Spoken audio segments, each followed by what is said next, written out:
you're talking, and it have me baffled. All over the place, how you care about people. But tell me this please, where was that caring? When 4+ years, you had them suffering. So much lost the job, others part-time work. So don't waste your time, cause they know it's only talk.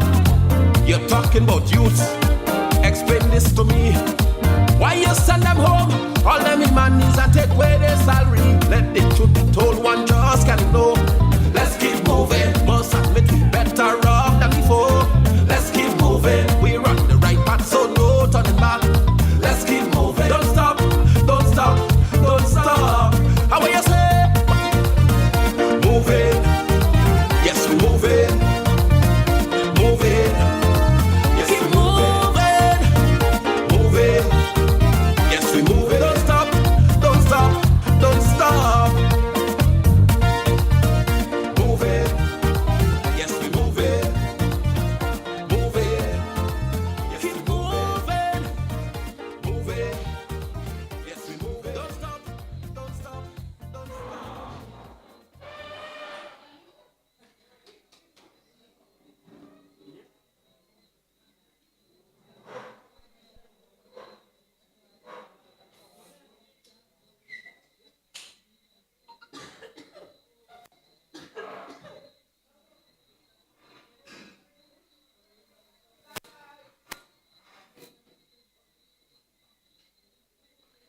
A special good evening to everyone. NMPites! NMPites! St. George's Northeast! It is indeed a pleasure. Welcome our political leader, everybody.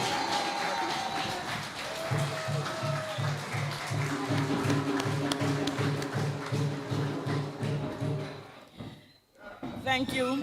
It is indeed a pleasure to be here this evening, as always. Welcome to our zonal meeting here in St. George's Northeast. It's always wonderful to see so many dedicated supporters gathered. And as we traverse the length and breadth of our country, we are often reminded of your commitment, passion, unity, and love for the new National Party. NMPites! Nice people. I say welcome. I now invite Ms. Kim Williams to open in prayer.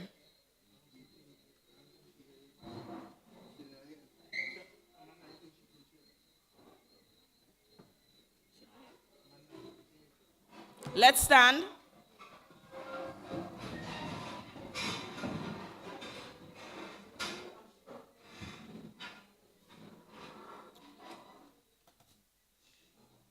Heavenly Father, we truly thank you for this day. We thank you for bringing us here to our zonal meeting. We are grateful for your blessings and your love and the strength you have given to us as a people. Thank you so much.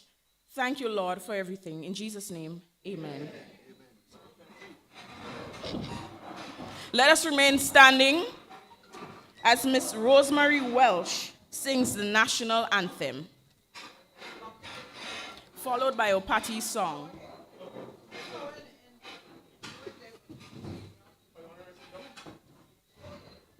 2, 3. Hail, Grenada, land of falls, we pledge ourselves to thee. Heads, hearts, and hands in unity to reach our destiny. Ever conscious of God, being proud of our heritage, may we with faith and courage aspire, build, advance as one people, one family. God bless our nation.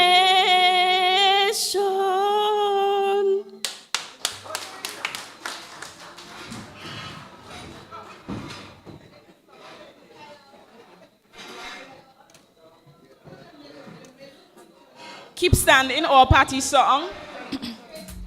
Two.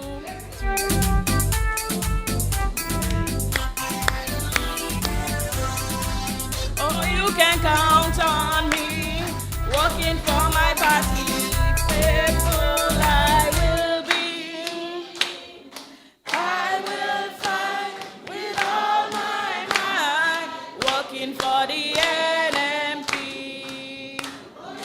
Count on me, working for my party. Faithful I will be.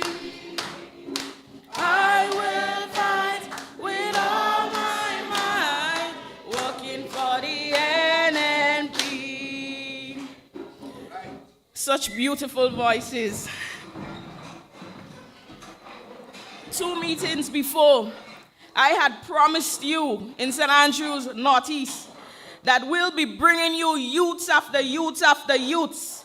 Unlike some organization, we always deliver because we now have a youth here. I now invite Mr. Tarek Frank, the General Secretary of the NNP Youth Arm, to do his remarks.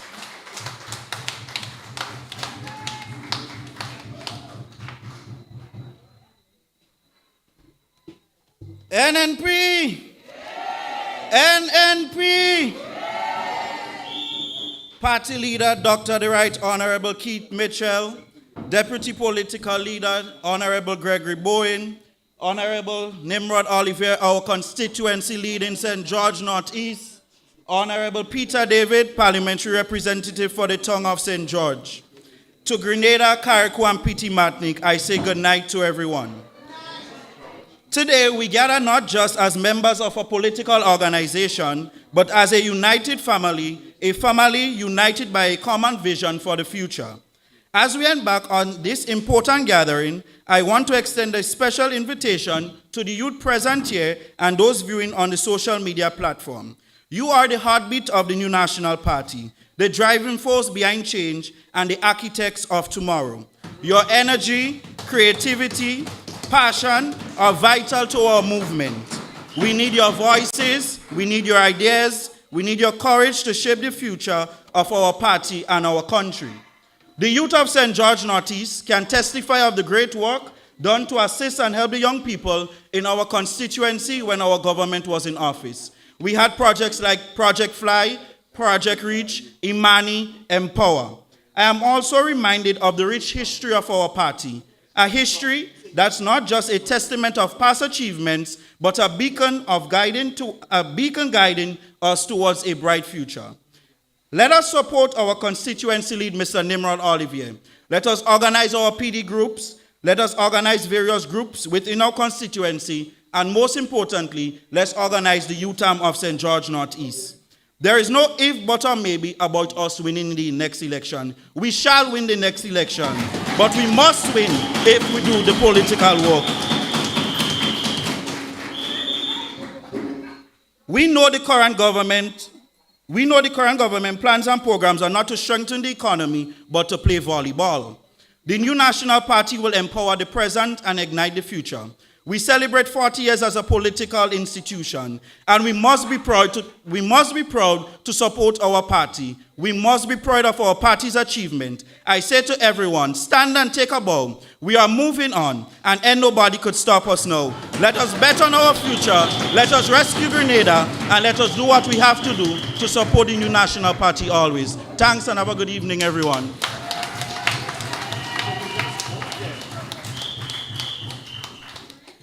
Thank you, Mr. Frank.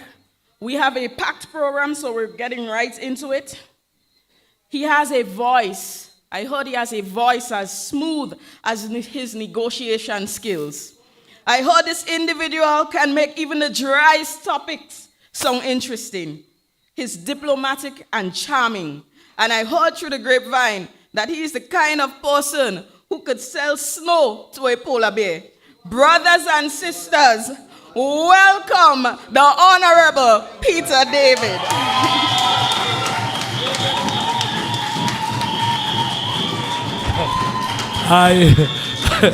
My dear sister, I really would would love to have all that skill, but if you say so, I'm going to try. I'm going to try some negotiations. Brothers and sisters, it's a pleasure to be here. Political leader, Dr. Mitchell, deputy political leader, my brother Gregory, my brother Nimrod, and the chair. It's a pleasure to be in Northeast. I am happy to see what is happening within the NNP. I believe that, and I have no doubt in my mind, that the next election is ours if we do what we have to do. And what you're doing here is what we have to do. Now, I won't be long because I understand my brother Gregory, a man was telling me last night he was talking about oil and gas and he brought everybody to school. So I didn't hear it, so I plan to sit tonight and take some education from my brother Gregory. But, brothers and sisters, I just want to speak on a couple of issues. One of them, brothers, is that we need, as a party, to ensure that we build our organization. Because you know you could have more people who support you and you still lose the election. You could have plenty more people who support you, but because you didn't organize them, you lose the election. I am still convinced that had we organized properly, the last election would have been ours, but that is history. And I think God gave us that to teach us a lesson, so now let us look forward. I know people are still crying and lamenting. No, we lost the elections and now it's time. It's just around the corner again. Look at it, 3 years in a couple of months. So now we begin organization. So here's what I start by telling you. What I said in Busheju the last time I was up there. Where are your children? Where are your children? Nobody answered me. They're not here. You have to begin organization in your home. If we do not bring the young people, then we will not win the next general election. And where are the young people? In your homes. Don't treat the young people as if they're out there. No, they're in your house, but you have to bring them. I was telling somebody in the last election, when we did the canvas, we said, see that house up there? But that's our NNP house. But we didn't realize only mommy and daddy was NNP. The rest are kids. While they were not supporting NDC or solidly with NDC, we did not make sure that they came out and vote for the NNP. So I begin by talking about the need for organization. Don't take anything for granted. You hear sometimes they say the noise in the market is not the sale. Don't let us get caught up with the noise. Get yourself organized in your constituencies, your constituency branches, your polling division groups. And my brother Dwight is not here. I'm sure he's on the way. But he's going to talk to you about the need to canvass the list properly. So that is the first thing I want to talk about. I also want to talk about what I am observing. I am observing something I have in my head of the arrogance of power. I believe that in our country, there is a creeping arrogance of those in office. So, for example, there's a project they have, the hospital project.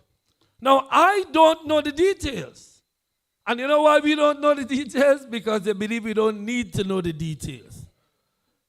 We need to demand of our government the details of what is taking place. And I want to warn them. You know, Grenadian people funny, you know.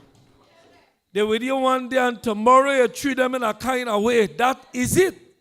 And I see even their own supporters are saying to them, don't develop that arrogance because you will end up losing power. But that arrogance is like a runaway train. It can't stop.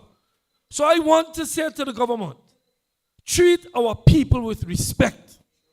The details of all the deals, we must know. And I know they will come back and say, when all you do this and when all you do that. Well, you are in power now. You have power. You have to do what you said you were going to do. We hear about transformation. In fact, you know, I was thinking of two things the other day. One is the debushing. They give debushing licks. Licks.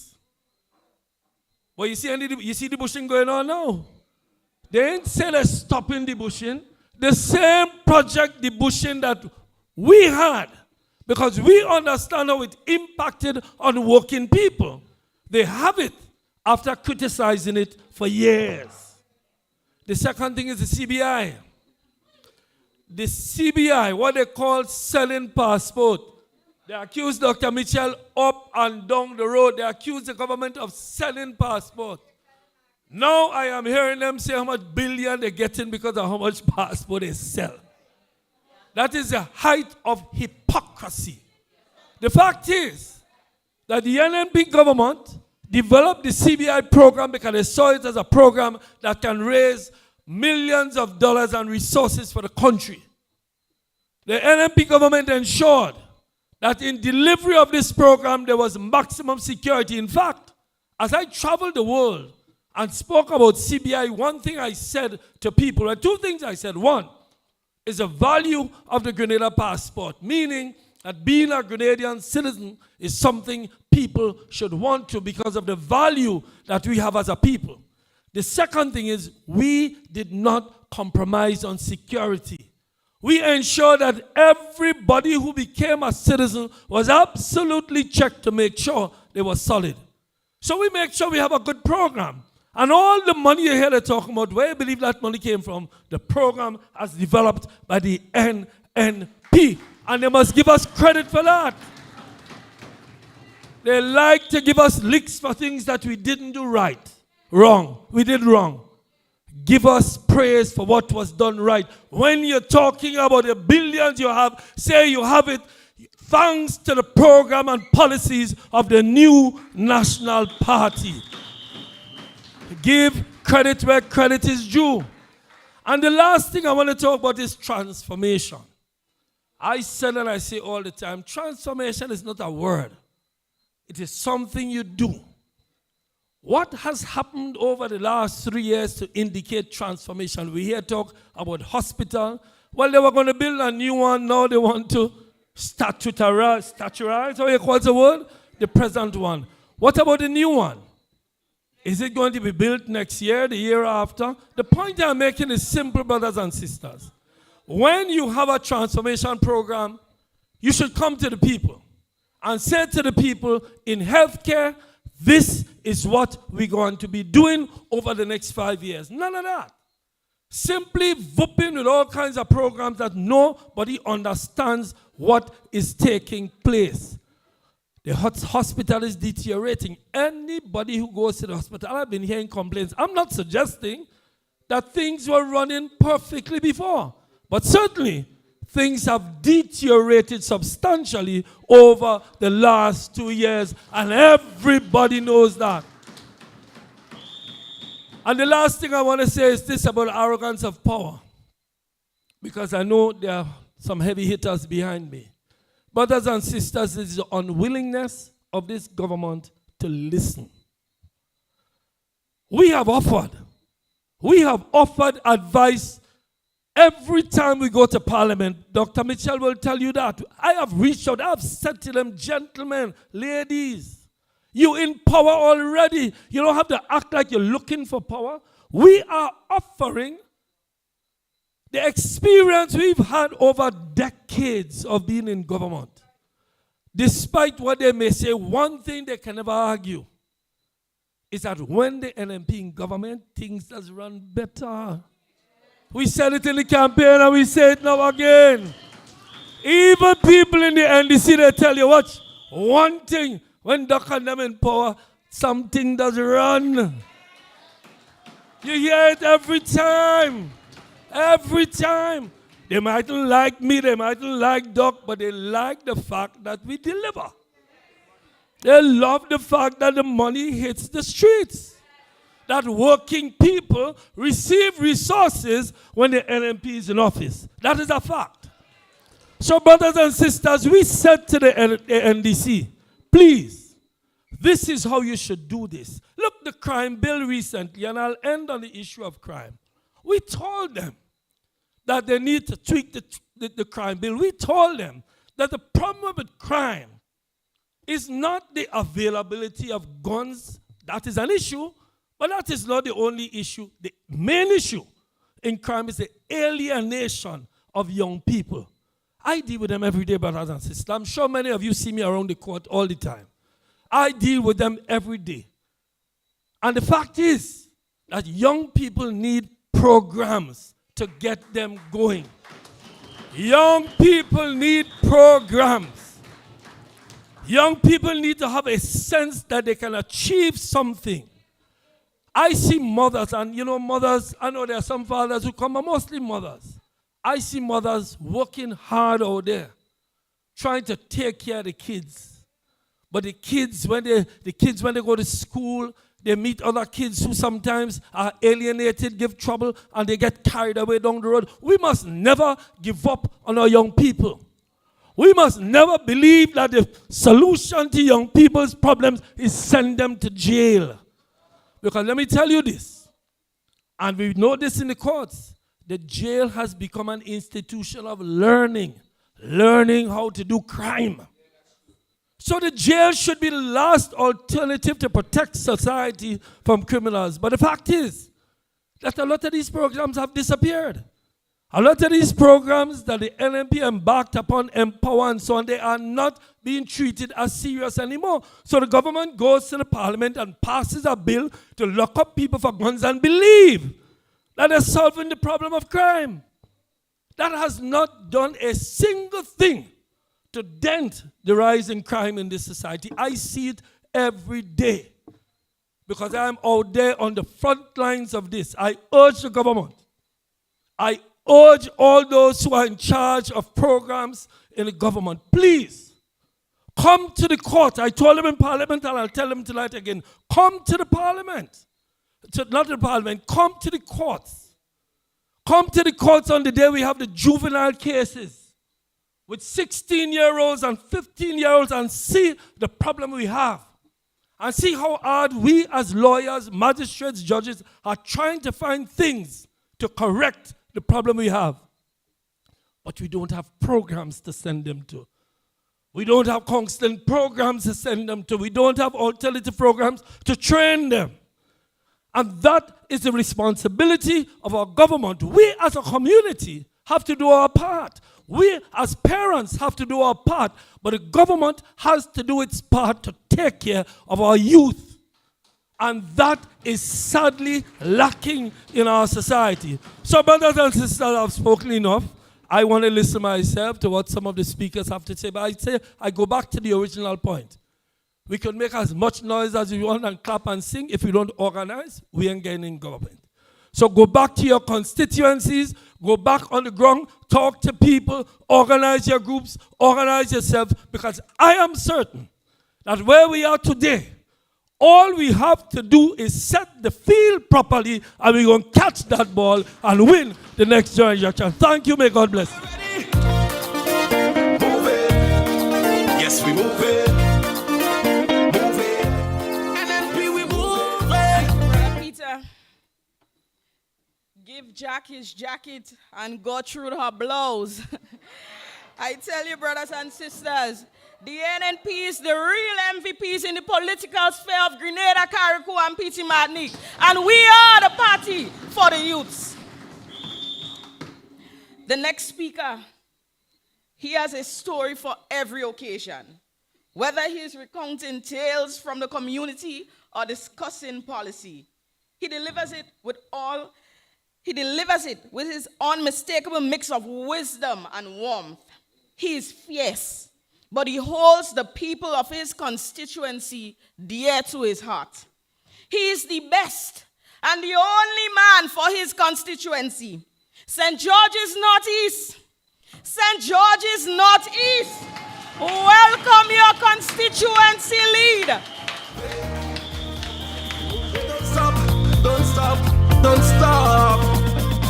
Old people did say, back long time ago, if something can break, don't fix it, leave it so. St. George Northeast.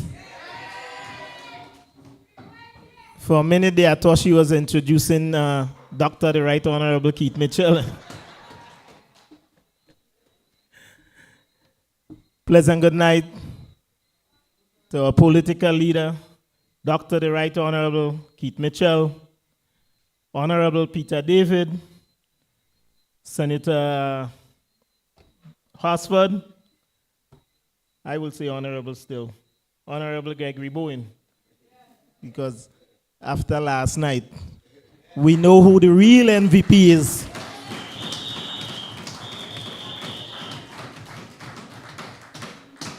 Sister Chair, and most of all, to each and every one of you that's sitting here in the audience and listening to us online. Brothers and sisters of St. George Northeast and surrounding areas, thank you very much for being here today. I stand before you as someone who sees the struggles that each and every one of you face on a daily basis. I feel your frustration. I understand what stresses you and what you have to go through on a daily basis. My God, you deserve a break. We deserve a break.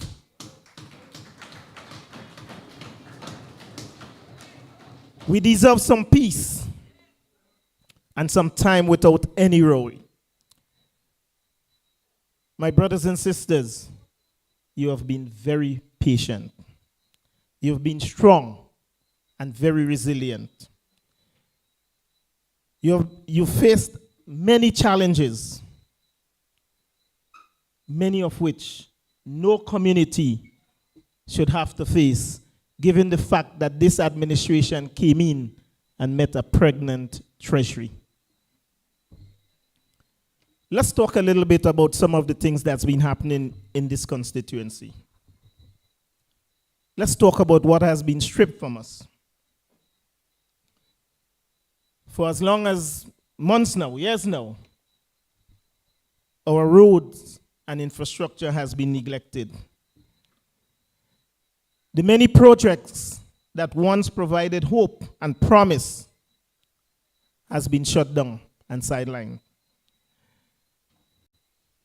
We take the road in Willis. That road has been all over social media.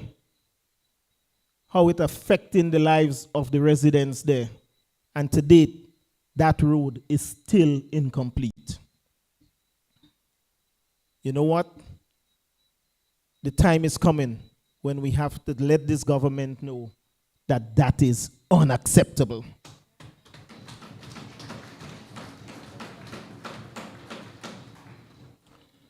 When projects like these are stopped, it's not just about the road.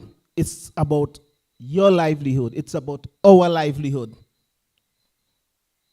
Because people lose jobs. And when you lose jobs, you cannot provide for your family. It's about our children going to bed hungry. Things so hard now that you can't even get some bush to make some bush tea.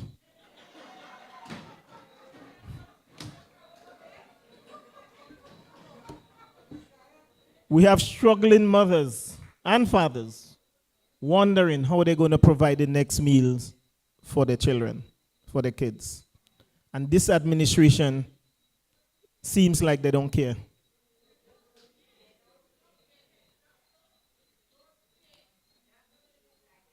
Sometimes, and we're starting to see it,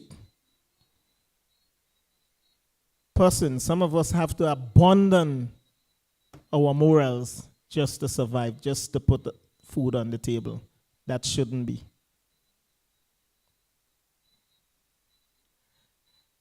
It doesn't stop there.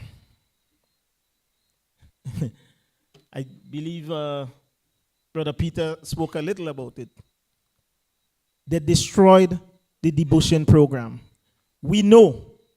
They said the worst thing about us when it came to the Debushing. But the NNP had it right.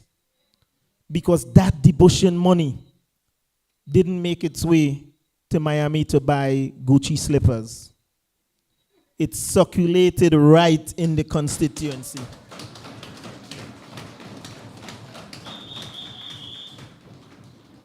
That Debushing program gave us a chance. It gave us a chance to contribute and to stand tall and feel proud that we were working and making money to feed our family.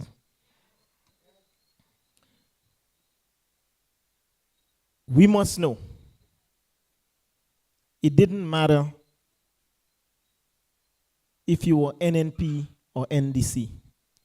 Everyone got a fortnight under the NNP administration. Right now, they have even politicized the debushing. So if they suspect, well, I won't even say suspect. If they see you talking to somebody that they know is an NNP, then they label you an NNP and you ain't getting no debushing. That is wrong. Let's talk a little bit about agriculture.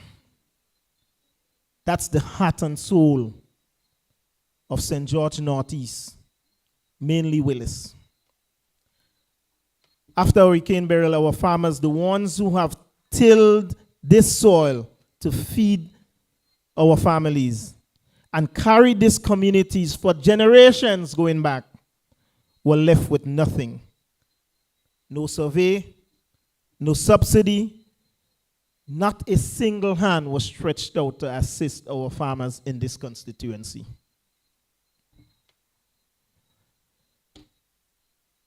They handed out a few checks, they say, when the rain started. And we know when rain starts, what does happen, right? But I ain't even sure if anyone in this constituency got any of that money that they so-called handed out. What happens when we can't produce? It affects national security because our food security is now affected. And so we would have to import more and pay higher prices. I'm sure we have experienced it because everyone in here look strong and healthy as me and young and beautiful. So I know we fig, we blogo, and we breadfruit. Who in here ever taught you that live to see where breadfruit costs $15 for one? 6 grain of fig, they say that is a hand, $20. But I no longer fig, I Mr. Fig, Mrs. Blogo, and King Plantain.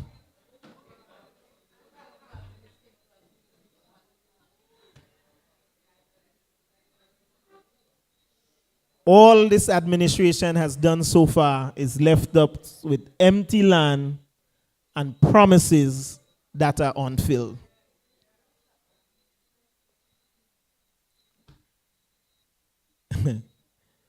We have a representative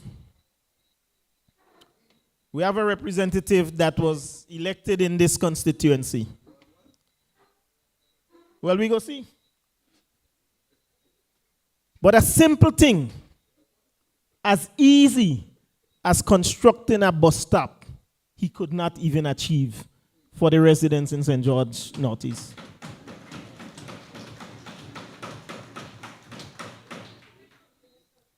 And when that bus stop saga was all over and lawsuits flying here, there, and he had to back down, he went on social media and promised another bus stop 200 feet up the road in Lamo Junction. And up to now, the folks still have to stand in the hot sun or the rain to get public transportation because so far, zero delivery and bus stops. But I tell you what, for those of us that traverse this road, one of the first things that he got completed, someone said it, the road to his house. So that speaks of the selfishness of this administration and the members of this administration. Because he doesn't care about you and I, but he makes sure that the highway to his home is well paved and taken care of. That is wrong. Because the monies that are used, whether it's for the bus stop or a private road to his house, is you and I tax-paying money. And if the money belongs to you and I, then you and I should get first priority.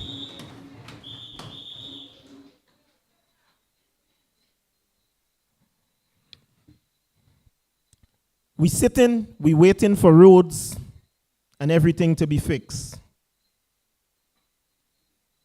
But after Beryl, what did we see? The MP in Carriacou. Carriacou have a whole minister for itself. Well,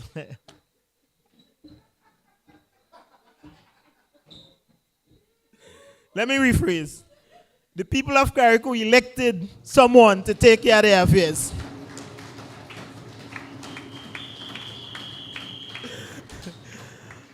But yet the MP for our constituency thought it fit. While there were persons affected in this constituency, thought it fit to be up and down in Carriacou, doing what only God knows. Because all we see, I never see a bunch of men that like to pose sofa picture. But that is a whole different story.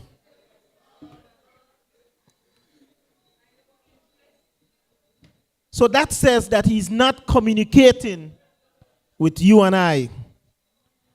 Not listening to the voices that put him there. Because they are focused on taking care of themselves and making sure that they're good. But as Brother Peter say, do the work so that when that election call, we will hold him accountable.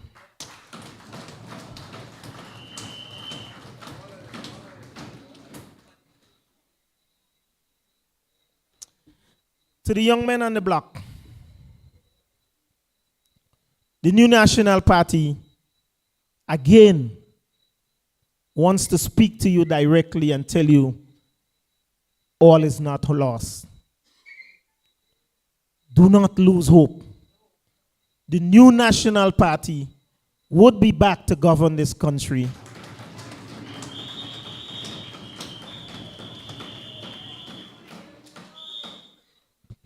And we will ensure that you, the youths, are taken care of. Because in our twilight, we want to make sure that we are taken care of on this little rock called Grenada, Carriacou, and Petit Martinique. The youths are our future. And we owe it to them. They are being neglected now by this administration, who, by the way, campaign on advocating for the youth. And they got into power. And within a couple of weeks, forget that there were even youths in Grenada, Carriacou, and Petit Martinique. All the youth programs that were once up and running has been shelved. So I understand your frustration. But stay strong. The rescue mission has begun.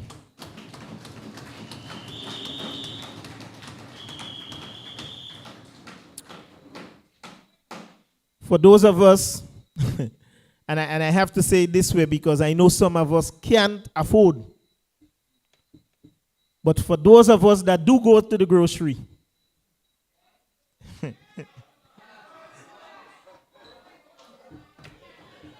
we see readily where the cost of living is. And we know what $100, $150 could have given us. Prior to June 23rd, 2022, you need about $450 to buy that same basket of goods right now.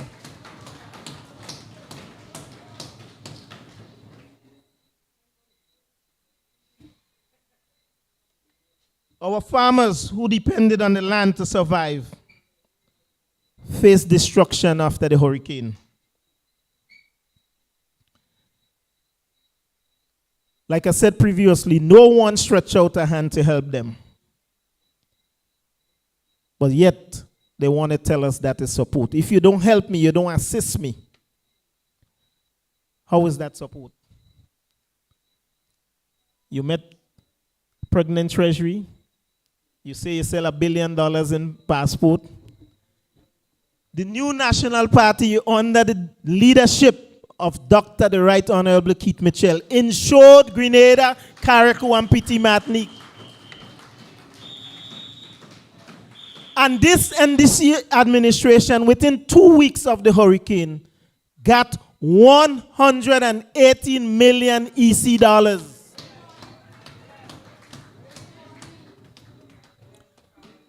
And to date, they can't show us one house that they build back. They can't show us one piece of land with one farmer that they help recultivate his land. And it's almost now when you say anything, it's like they want to tell us, shut up. What money you talking about? So we want to know where that $118 million disappeared to. We will hold them accountable.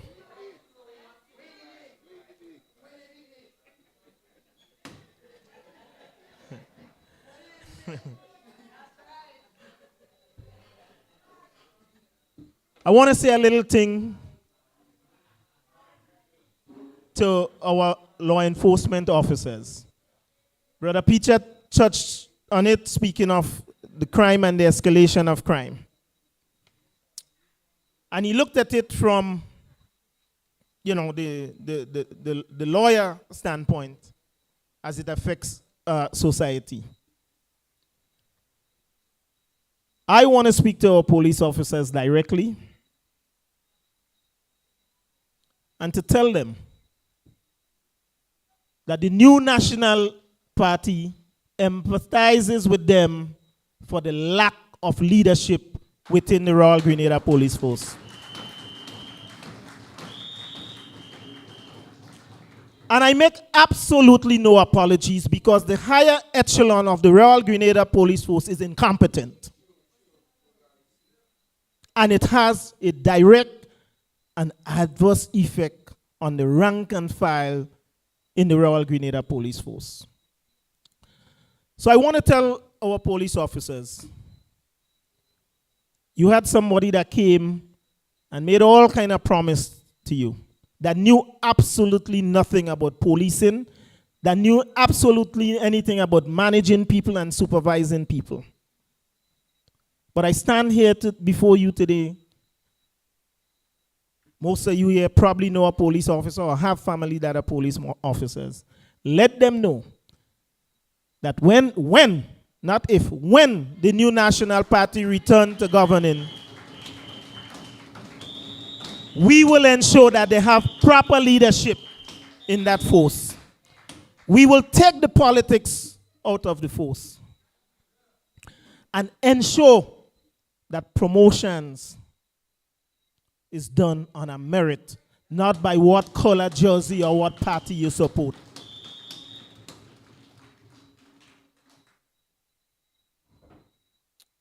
That is a promise, and I don't promise what I don't keep. The security of our nation is in shambles. There's no other way to put it. But who sees it? Those in power, well, maybe they see it, but they don't care.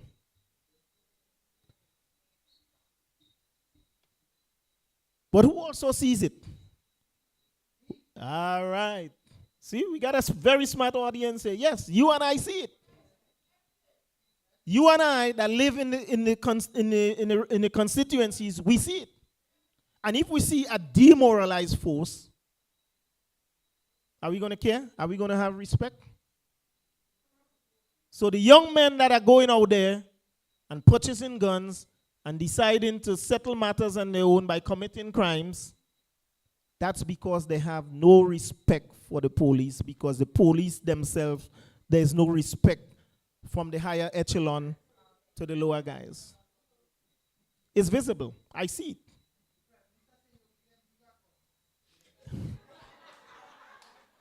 And that would solve, the bigger guns would solve absolutely nothing. let me tell you, you know what some of the higher echelon is doing? So Nimrod Olivier is a police officer. And Honorable Modest posts something on Facebook. And I go on the post and I like it.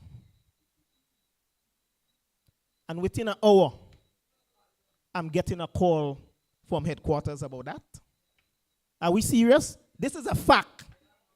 And I challenge any one of them to tell me what I'm saying is not true. It's a fact. That's to show you how low we are in this country. That we have rights and we have freedoms. And we should be free to choose who we like, what we like, when we like it. And we don't need Big Brother telling us about we liking a post on social media. That's a police force. I spent 23 years in two of the biggest organizations in the United States of America. The military and RGPF. NYPD.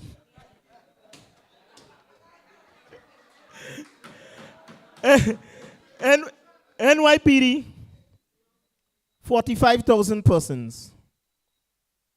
45,000 persons, which is just a little less than half the size of Grenada. And you could be standing in Times Square, texting somebody. And I could have been in my office and reading what you were texting to that person.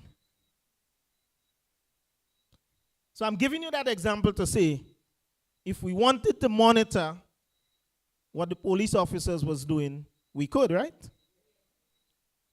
First of all, every NYPD cop, the city gave them a cell phone, an iPhone at that. Right? So you can monitor. But never have I heard any supervisor, and I was a supervisor, so I never had to do it, calling up a cop and say, oh, you was on Facebook and you like this post, and ridiculous. But that's where our resources going. So while crime is going up, they're busy monitoring cops that they feel is aligned to the new national party. When we return to governing this country, all of that would stop.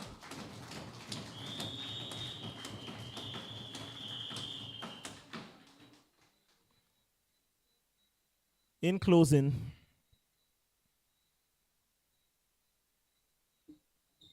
this community is strong and deserves strong, capable leadership. The new national party is committed to bringing real, lasting change. Brothers and sisters, let us all rise together. Let's reclaim our community and let's take back our future.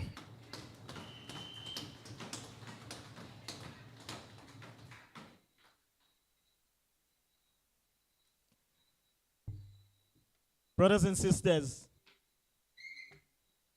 permit me to say this. As Brother Peter says, see, Pedro, I tell you I would piggyback, right?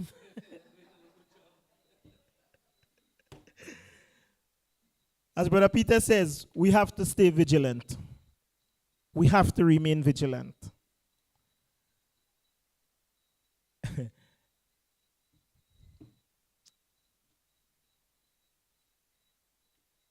Just last week, we saw a clip making the rounds where our Prime Minister basically stood and told the nation, us, the people of Grenada, that he is bigger than the state of Grenada, Carriacou, and Petit Martinique.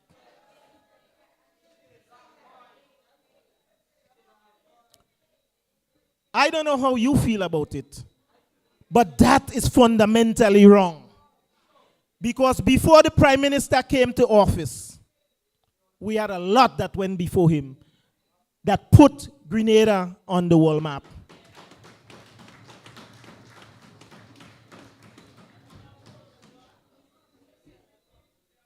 Let's take a look here. Each and every one here has a history of the sacrifices that they make, all in the name of Grenada, Carriacou, and Petit Martinique.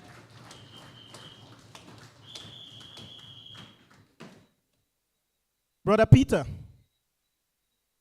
was a lawyer in New York City in the 1990s. The most crime-ridden time. And he was a lawyer in New York City. And everybody in New York knew he was the Grenadian lawyer. Brother Dwight, well, he did his thing up until recently, representing Grenada in another island.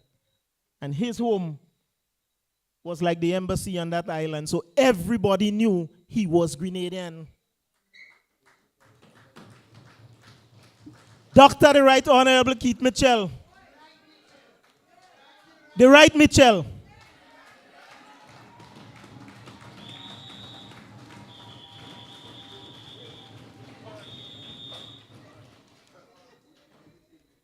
The Dean of Mathematics in Howard University, one of the most prestigious universities in the United States.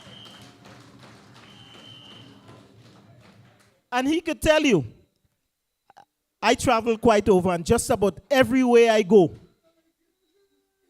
people know him. When was it?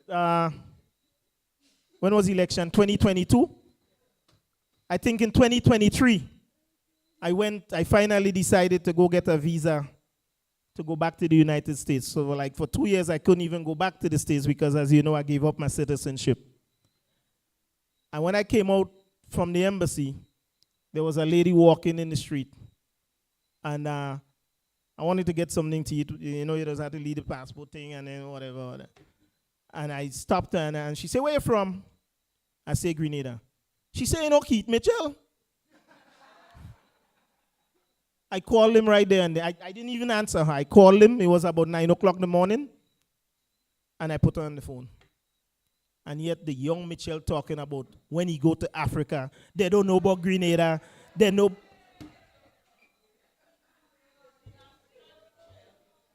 Brother Gregory Bowen, qualified engineer that did work. And for those of us that heard him last night, we know that people like is Greenberg and Grenberg and all of them know who Gregory Bowen and knew who Grenada was.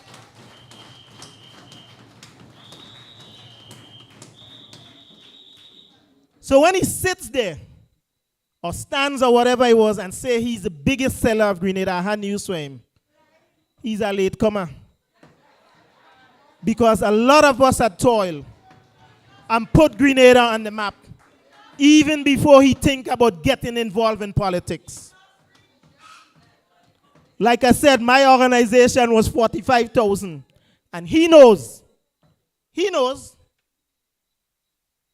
the hundreds of cops that came to Grenada to visit. How did they come? Because I was very proud to say I'm Grenadian. I lived in America for 32 years and my accent never changed because I'm a born Grenadian and very proud to be Grenadian. And whatever each and every one of us do for this island is not for our individual accolades, but it's for Grenada, Carriacou, and Petit Martinique.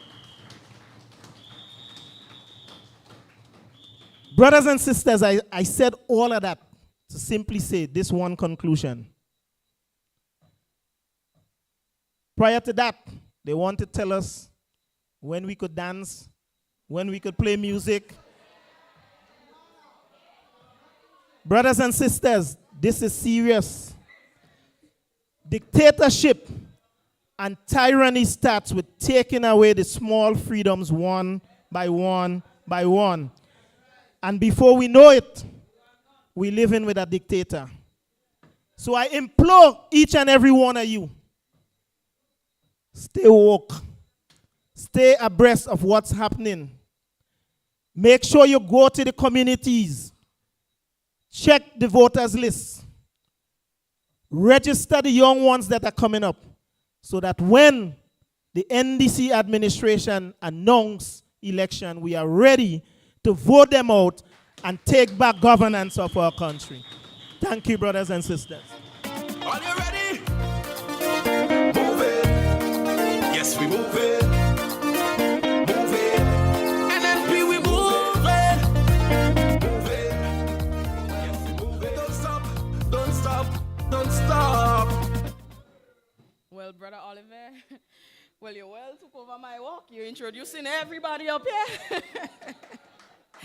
But it's funny that he mentioned his introduction because someone had asked me, why do you introduce them like that? And my answer is this, well, why not? Our constituency leads and MPs deserves their recognition for all the things that they have done for Grenada, Carriacou, and Petit Martinique. They have implemented programs for our youths. They stood up for the poor and vulnerable, and they respected our democratic rights. So I tell you that NNP is the only party to lead and rescue Grenada. Our next speaker, he is known for his analytical mind and sharp wit, and has a reputation for always being 3 steps ahead, even if everyone else is still looking for a map. He is a reputable lawyer and an outstanding individual. Brothers and sisters, welcome Brother Dwight Horsford. Stop. Old people, they say, back long time ago, if something ain't break, don't fix it, leave it so. And up to this day, this I still maintain. This is why I say, Nazim never again. Everybody know. Thank you very much, Sister Japal. And I want to say a special good evening to you, sisters and brothers of the Northeast.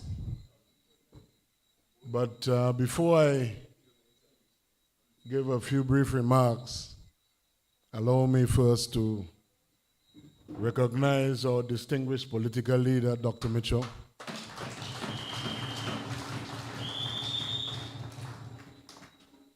And one of the great stewards of the party, our deputy political leader, Brother Gregory Bowen.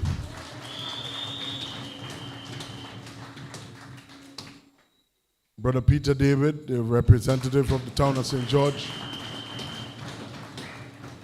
And our stalwart soldier, Brother Nimrod Olivier.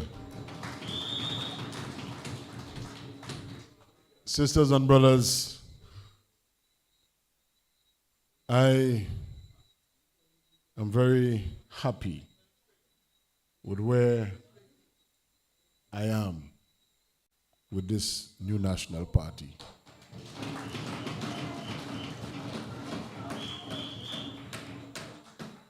Though we are in opposition, I don't mind that, because I know very soon we'll be at the helm of government in this country.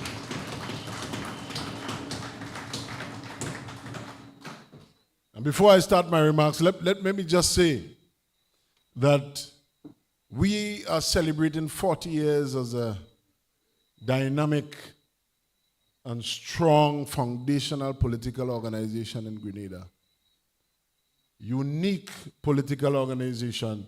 The political party that restored order and good governance to Grenada in 1984.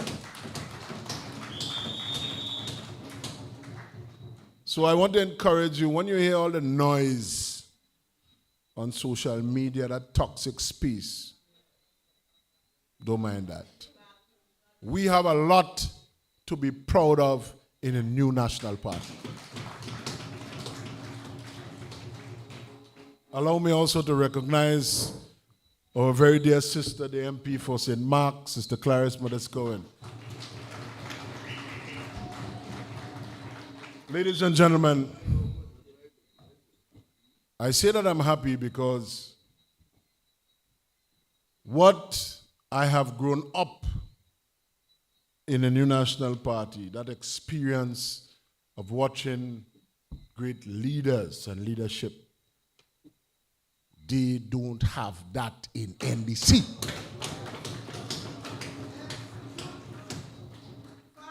And I had the occasion not too long ago to speak in tribute, my small, humble tribute to the life and contribution of our dearly departed former Governor General, Sir Danny Williams. And I spoke about Sir Danny being part of a generation of special Grenadians. And I mean every word that I said. And this is not to sugar anybody or to butter up our history and our past. But sisters and brothers, consider, please, consider the contribution, the sacrifice, and the life of service of a dear political leader, Dr. Mitchell.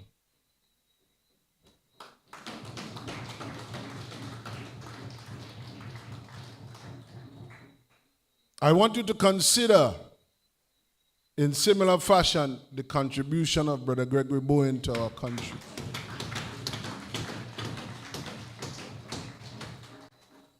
And likewise, Sister Clarice Modest Cohen.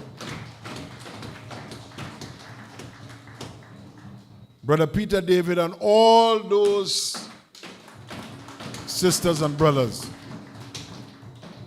not just at the front line of the new National Party, but those who have given all of their fiber and themselves to Grenada, Carriacou and Petite Martinique. And it troubles me greatly when, after the last election, as my mother would say, some children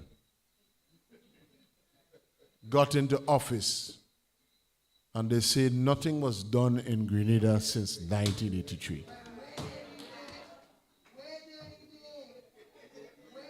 Can you imagine that? And I say that I'm happy because coming up in this party, to see before you great women and men of substance giving all of themselves to this nation and nation building. And they have brought Grenada to what Grenada is today.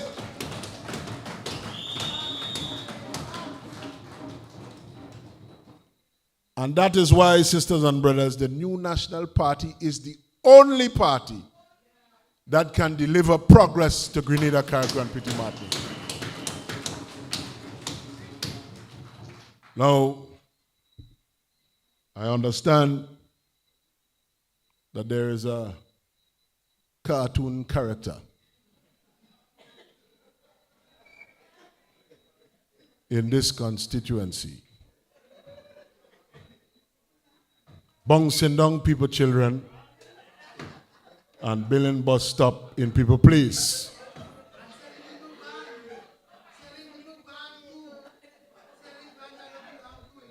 Now, sisters and brothers,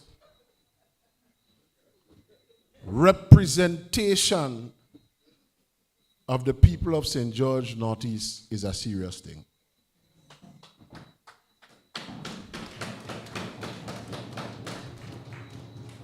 Nation building is a serious thing. And serious business call for serious people.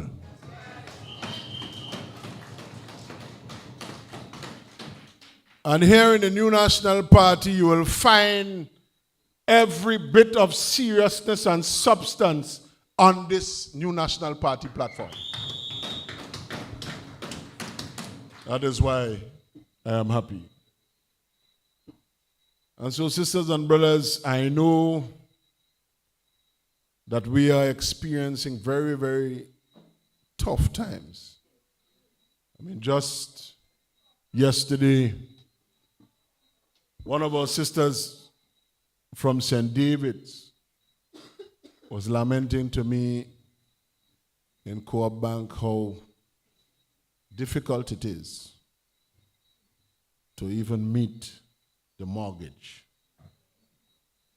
And one of my friends and former clients who's a contractor, building contractor, he said, Horse, all I doing now is trying to scrape up to pay bills and pay mortgage, you know. Nothing is happening. Nothing is happening. And you know what you are feeling. When Dr. Mitchell said we are experiencing, people know what they're feeling. A silly fella went on TV and tried to rebuff that and say, well, you know what you're feeling, and something about a dog and a bone. Up to now, I don't understand what he was saying. I got lost in that. It's very unfortunate. But the point is, sisters and brothers, that it is very difficult out there. Times are hard. The country hard. And the country is harder than when it was 2022. So we know that the country got harder since 2022. Not so? So what is the cause of that? NDC. And you know, I had occasion to mention that when we spoke last week in Monjalo. You know, every time that the National Democratic Congress, or whatever version of it, because this is a different version, huh? Every time the NDC or whatever version of it gets the opportunity by the people to govern, things get hard.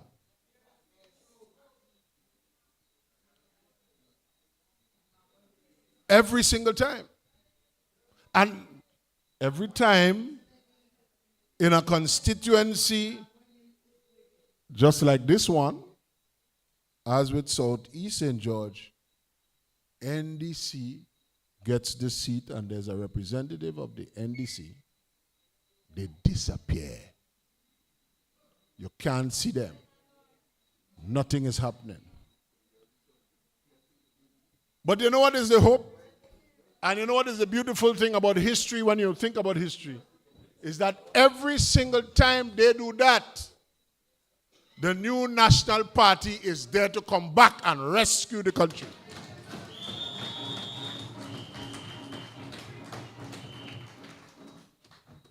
Our history is far and long in service to our people and in development of this nation. We are known for giving you representatives that work. We have examples right here. I mentioned two of the principal stalwarts of this party that are men of action, the political leader and Brother Gregory Bowen. Nobody could doubt that.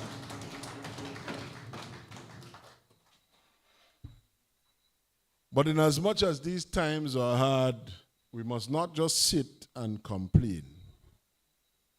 We must get ready. We must get ready. And you see this thing called voters list?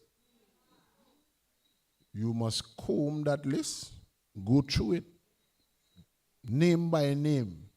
Make sure you see your name. Make sure you see your children's name and your family name and your friend's name and your neighbor's name. And then examine the list for people that you don't know and you don't know that are living in the constituency. Because I will tell you what, sisters and brothers, they recognize, and it is not yesterday, they recognize quite early that they are losing support even among their own NDC people. Fast. You see the movie Fast and Furious? They're losing support fast and furious. And you hear talk about CBI and 1.2 billion and so on. Brother Nimrod mentioned that. But that's part of the strategy to use people who are now carrying Grenada passports, to put them in certain key constituencies, register them, so that they will outnumber you if an election is called and they can win. Are we going to allow them to do that? No. Are we going to allow them to do that? No. So, sisters and brothers, it is important, therefore, to pay attention. You see this addendum thing that coming out? That is the additions to the list. That is new people. But you must also examine the general register of voters, or a current list if you have one. Go through it. Because all kind of funny names and things popping up in some constituencies. And this one is now. This one now is one of those constituencies. In fact, not too long ago, one of our sisters told me, she said, listen, I live in Vendom and you have some names that are coming up there. All right. There are some names that are coming up there with some people that just fly in. Because you have a fella that does make noise on Facebook and on social media that went up there and tell him, come and register. Knowing full well that's breaking the law. But sisters and brothers, the New National Party is not a party to complain. This is a party of action. And so we want you to identify them. And we will take the necessary action. So in closing, I want to first of all, I should have done that earlier. I want to apologize for my arrival. I had a personal issue and I called Brother Nimrod. I told him I couldn't be early because of that personal issue. But certainly I was not missing this meeting in St. George Northeast.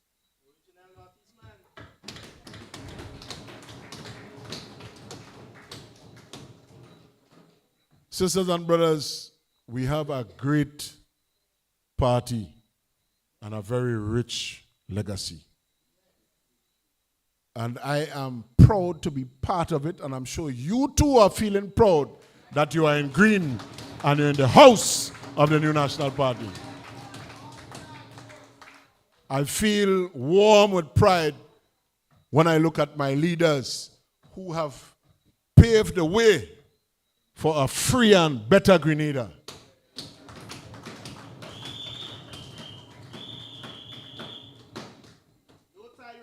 And it moves me at this point in time to be in action and service with them and with my brothers and sisters of the New National Party to help Grenada and to restore prosperity to this country. That is the reason why I am here. I am inspired by the gentlemen and women that you see before you, sisters and brothers. And so, as I close, I want to say to you, hold the fort. Hold the fort. I know it's difficult. Hold the fort, because the train, the rescue train of the New National Party is coming stronger than ever. Thank you very much, sisters and brothers. May God bless you. Nobody could stop us now. We on the move and ain't nobody could stop us now. We on the move and ain't nobody could stop us now. We on the move and ain't nobody could stop us now. Dale. Sing, sing, sing. Dale. Well, it's starting to get hype. Thank you, Brother Horsford. What version of the NDC we have right now? 3.0 or NDC 5000? Before I introduce our next speaker, I just want to say a few things. Because we have seen, over 2 years now, we've watched and looked upon as the NDC has stumbled through leadership without a plan. We've seen promises remain just that, just promises. Where are the jobs for the young people, the safety nets for the elderly, the support for our farmers? Instead, we are seeing funding wasted, opportunities missed, and priorities set that don't serve the everyday Grenadian. And we ask ourselves, or I ask myself, who is really benefiting from this mismanagement? Look around at our healthcare system, which should be a priority for any government. But under the NDC, we see a system straining under a lack of resources and leadership, with long lines and delayed services and facilities that lack basic supplies. And who suffers the most? We, the hard-working people who depend on these services. Our infrastructure is a whole next story of neglect. Roads left in disrepair, vital projects abandoned, and communities without access to reliable public utilities. But this goes deeper than roads and buildings. It is about respect for the people who live in those communities. It is about valuing their lives, their safety, and their dignity. But I tell you, the NNP has always believed in a government that works for the people, not for special interests or headlines. We believe in policies that builds the economy, lifts our youths, and secure a future for each and every one of us. This is why, when we look at the challenges facing Grenada today, we are motivated and not discouraged, because we know that the NNP has the courage and experience and dedication to turn things around. And I tell you, Grenada deserves better. Our children in our schools deserve better. Our teachers deserve better. Our farmers deserve better. Our elders who built this country with their own hands deserve better. You and I deserve better. And if you believe that we deserve better, I want you to say house. House. And if you believe in a new national party, say house. And if you believe that we will rescue Grenada, say house. Because the house will forever be solid and our pillars will forever be strong. NNPites! NNPites! NNPites! Let them know that we bleed green. Our next speaker. He is Grenada's no-nonsense powerhouse. If there is a tough call to make, he's the man for the job. He is focused and his pragmatic approach, and he doesn't waste words or time. And don't expect him to slow down. Brothers and sisters, welcome, welcome our deputy political leader, Brother Gregory Bowen. Solid, and the pillar strong. Don't stop the progress. We moving on. The house solid, and the pillar strong. Don't stop the progress. Take a look around. Thank you very much, Madam Chairperson. And let's give her a round of applause. A vibrant powerhouse, the young people of the new National Party. Let me recognize the head table, Dr. the Right Honorable Keith Mitchell, our political leader, the Honorable Peter David. We want to recognize Senator the Honorable Dwight Horsford, and the political lead for this constituency, your very own, my brother. Let us recognize him, Nimrod Oliver. We recognize Dr. the Honorable Clarice Modest. She has taken the time out to be with us. And that is the unity of the new National Party. We support each other. Brothers and sisters, I want to recognize you. Recognize you for being here. Whether or not you are au fait with the situations that are facing us, you are here to show that the new National Party is well on the way to rescue our Grenada Carriacou and P.T. Martin. And let us take time out to recognize the listening public in the diaspora. Let us recognize them, because they are quickly learning. They are learning and following what we say to do what is right. we have seen them abandoning the position they held before. Because many of them came to Grenada. They were invited. They say, come, Carnival 22, exactly. Come, Carnival 23. Come to the 50th anniversary. And come to Carnival 24. They gave them the one-way passage to come down. But you must register. And once you register, you'll get the passage to go back. So listen carefully to our brother, Dwight Horsford. He has been following the saga. And what he brings to our attention, we must pay careful attention. And all the other speakers before us, they tell us that we must organize. And organization will help us to comb the list. And it will help us to help Brother Dwight in the leadership position for this particular section of the New National Party. Because without it, my brothers and sisters, we could do as much as we want. We will be overwhelmed by the outsiders. And we're talking about people who can't even speak the language. But they now have the right to vote.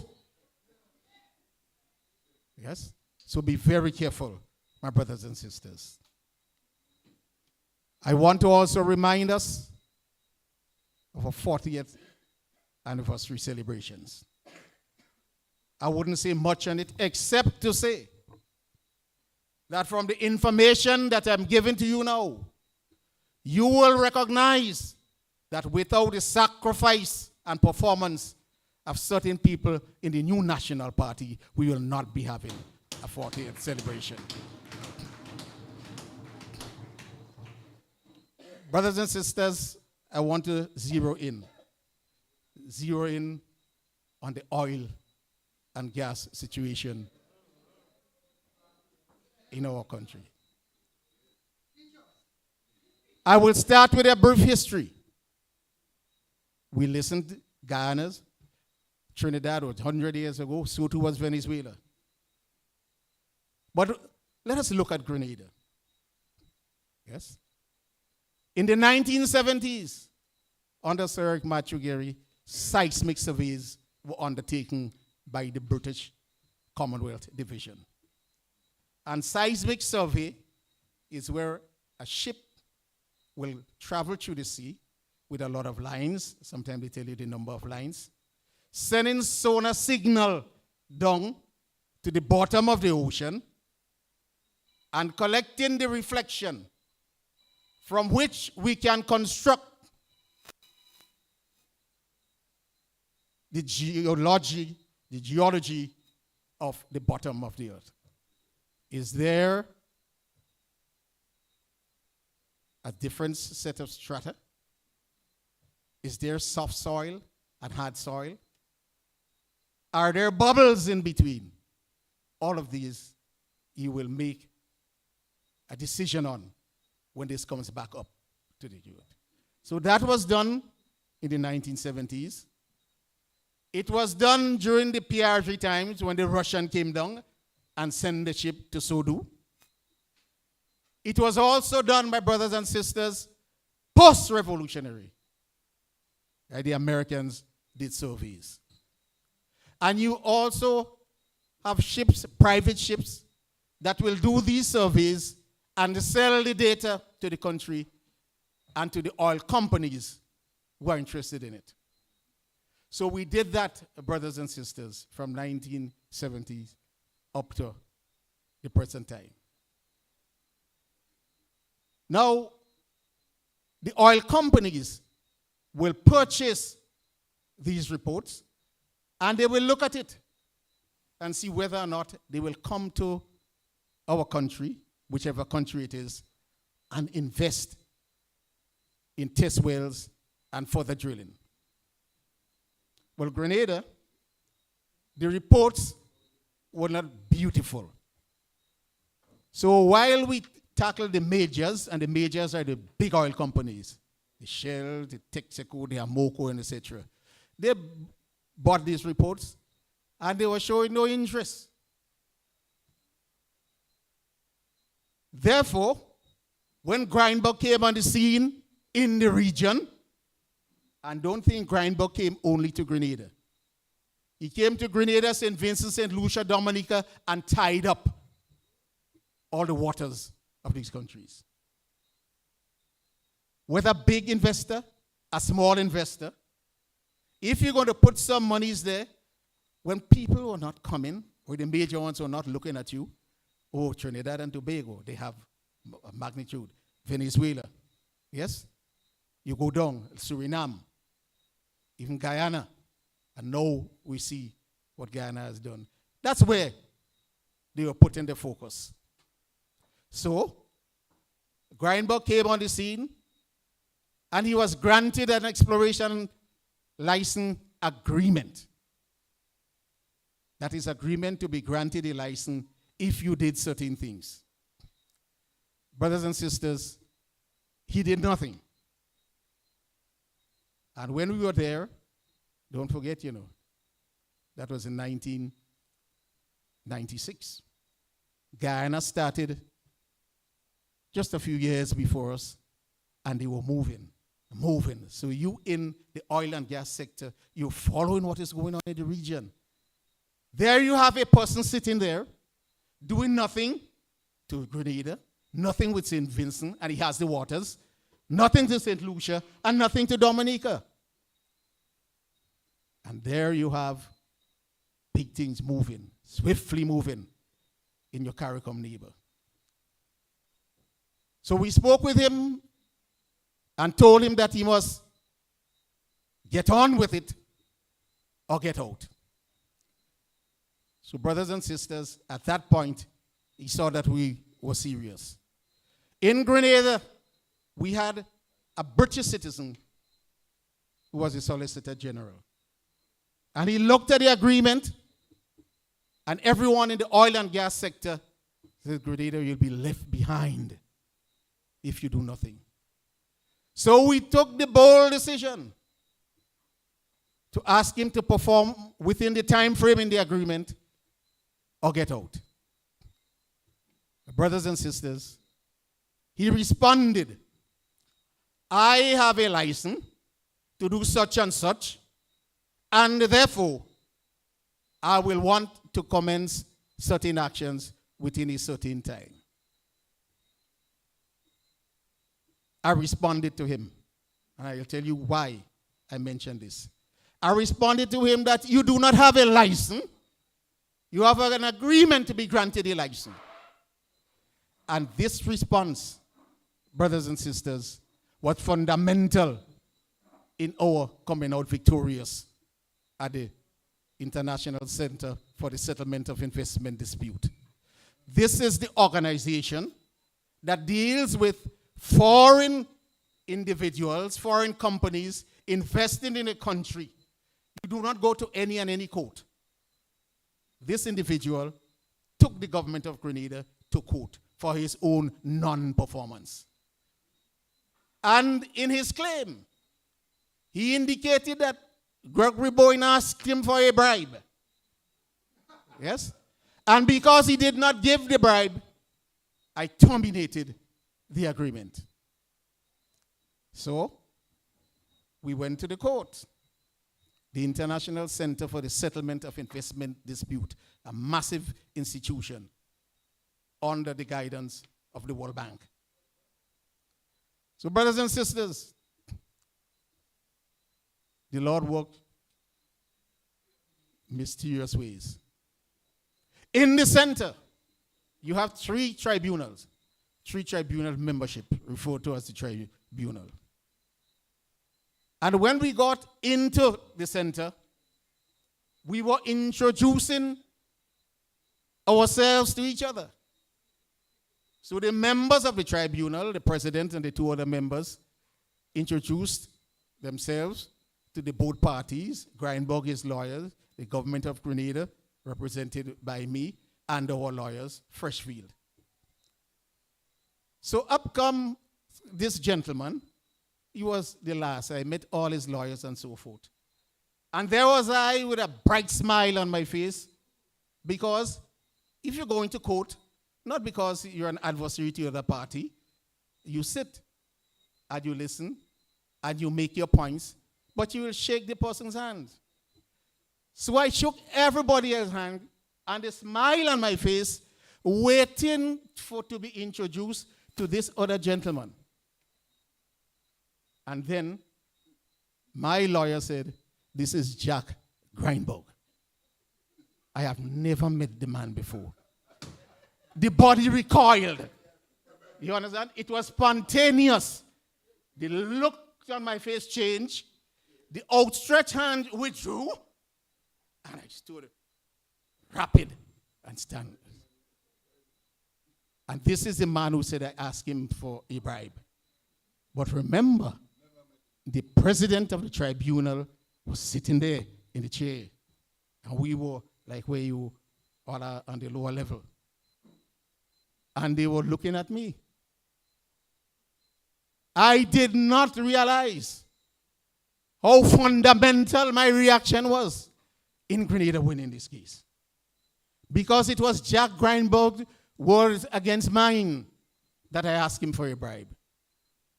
But when the president saw my reaction, and he saw that it was spontaneous, I was smiling, trying to meet the man, to shake his hand.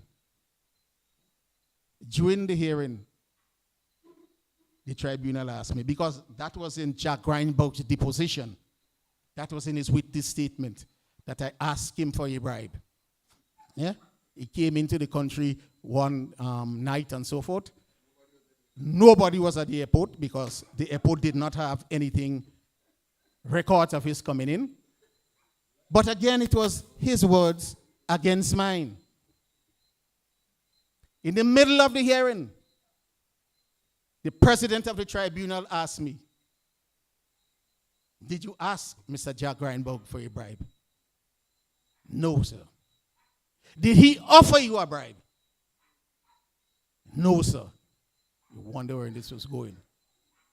And then he told his other two members and both lawyers that nothing will be entertained in this center, in this court, about anything with respect to bribe.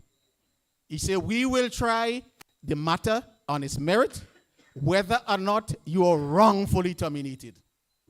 So from then, we started direction. Jack Grindberg started to run straight with his lawyers, cost them in the back. I said, "Well, that's his person." Yeah. And brothers and sisters, that was the beginning and the end of Jack Grindberg. The only person who defeated him in the court was Gregory Bowen. Only person. There were some major oil companies that decided to pay him off. I want to say pay him off $20 and $30 million, you know. And when I asked them why, they say, "Listen, in this oil and gas sector, we will pay $20 and $30 million rather than delaying our project, yes, of which we lose hundreds and hundreds of millions of dollars." So that gave him the impetus. That gave him the will to go ahead and to try anything. At the point in time, we did not know whether Grenada had oil and gas. But he had decided that it will end up in a court battle and he will take us to court. We don't have money to pay him. So he didn't make it 20 and 30 million. He made it $500 million. Yes? 500 million US dollars was what we should pay him because we wrongfully terminated him. Brothers and sisters, I must give credit to our lawyers Freshfield because they involved me since here in Grenada under the hearing in all the discussions and the decision-making process. I know Hugh Wildman taught me and Brother Dwight taught me, but I never knew that I was such a professional lawyer to sit with these big people and to participate in the decision. Because they asked me, what would I do here? And when I told them, I saw they put it down in the notes. I said, what you go and tell the tribunal that? What, a little me? They say, yes, little you. On the correct path and on the correct track. Brothers and sisters, at the end of the hearing, the tribunal told me, if I did not respond and respond in a certain way to Grindbug's letter, yeah, then I would have lost the case. And Grenada would have to pay $500 million US dollars, 1.35 billion EC dollars. That is what was facing us. So let us look at the period 2008 to 2013. Brothers and sisters, when the rulings came out, Jack Grindbug appealed. And he was prompted to do so by the NDC government. So while he took 3 or 4 of us to court, because he said Shell and the others and so forth, they were the one who wanted to come in and take over his rights. So he took all of us to court.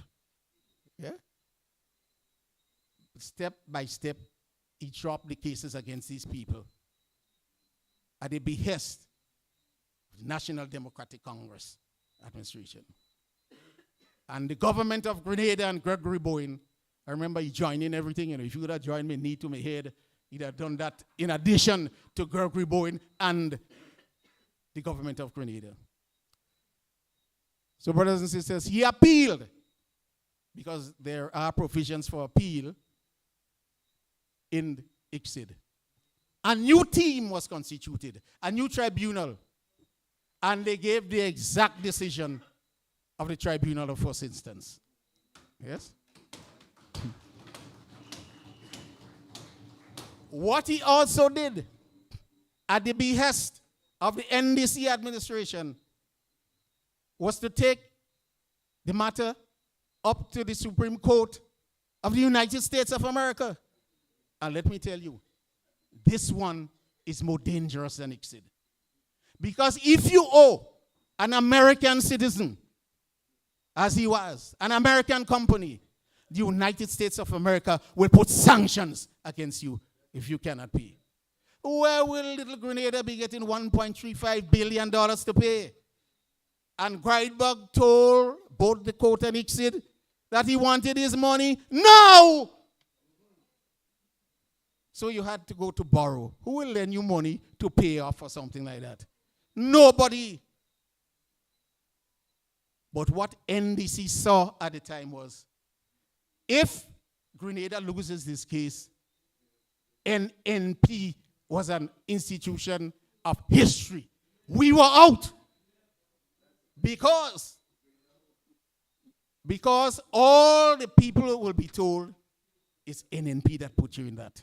Year after year, 20 years, 30 years down the line, it's NNP that put you in that. Yes? We were out. Yes? They did not care that Grenada would have been crippled.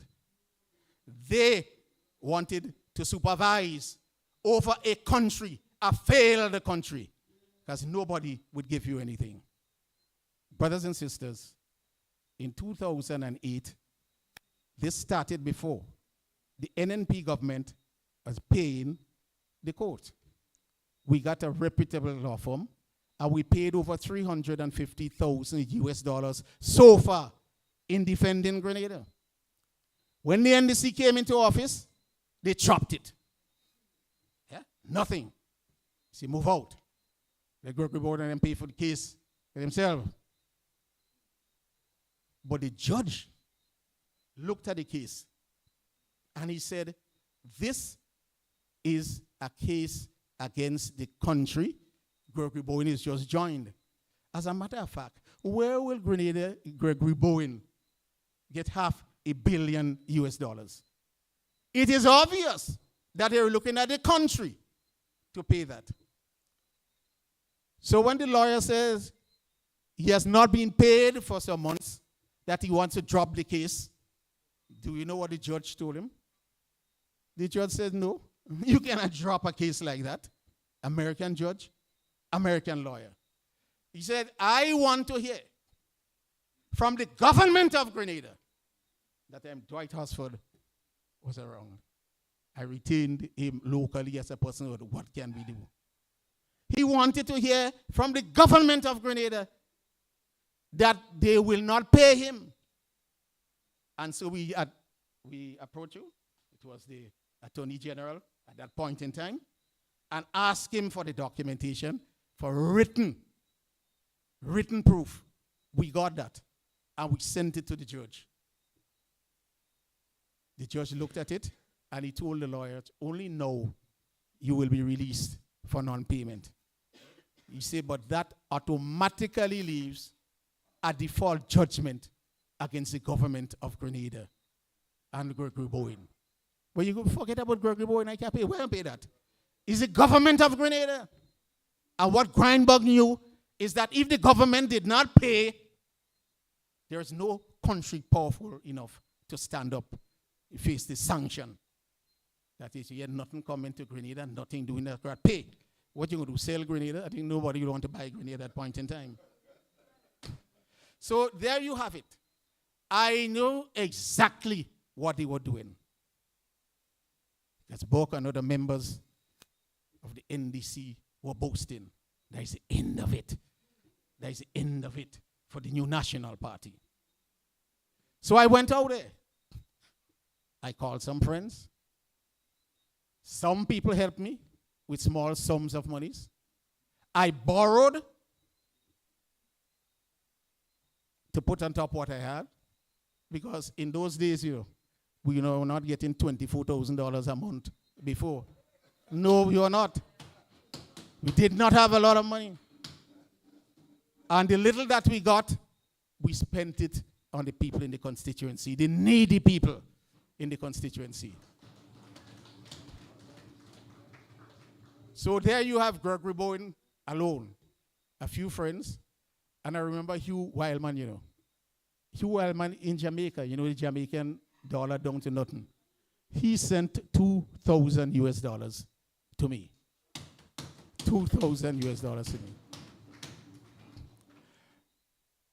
And I took the money, got a lawyer. Yes, Archibald, that's who I told you. And he came down to Grenada, met with myself and Dwight.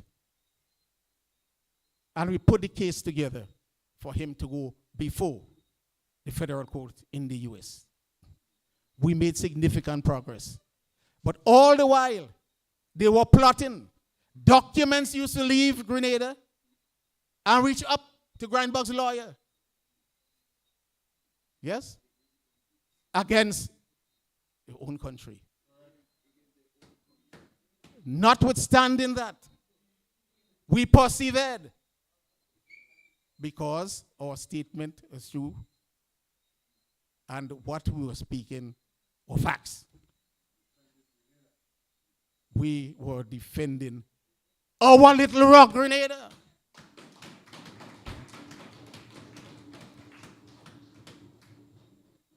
Then they escalated it into the Supreme Court. The Supreme Court of Grenada, of the US, the 9-member, the 6 to 9, they escalated up to there. And they escalated through a mechanism where they put any minister of government who did certain things, particularly ask or gave bribes. Right? So they want the Supreme Court to make a judgment on that. Brothers and sisters, we tell you, Brother Archibald wasn't a big name. But when you are right in the sight of God, nothing could stop you.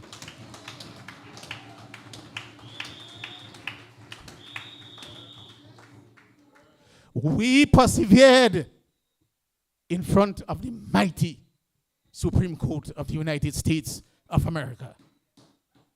So NDC lost. Not only Grindberg, NDC lost. And today the new National Party can celebrate 40 years.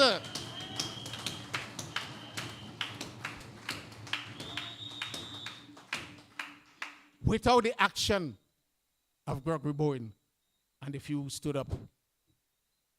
Those, I said, if you give me something, I can't give you back because I have to borrow. And they say, you just say, who gave a 5, who gave a 6 or something, say, yeah, don't,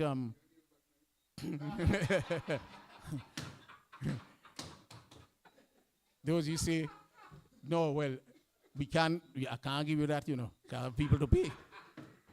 And they all said, yes, we know you have things to pay.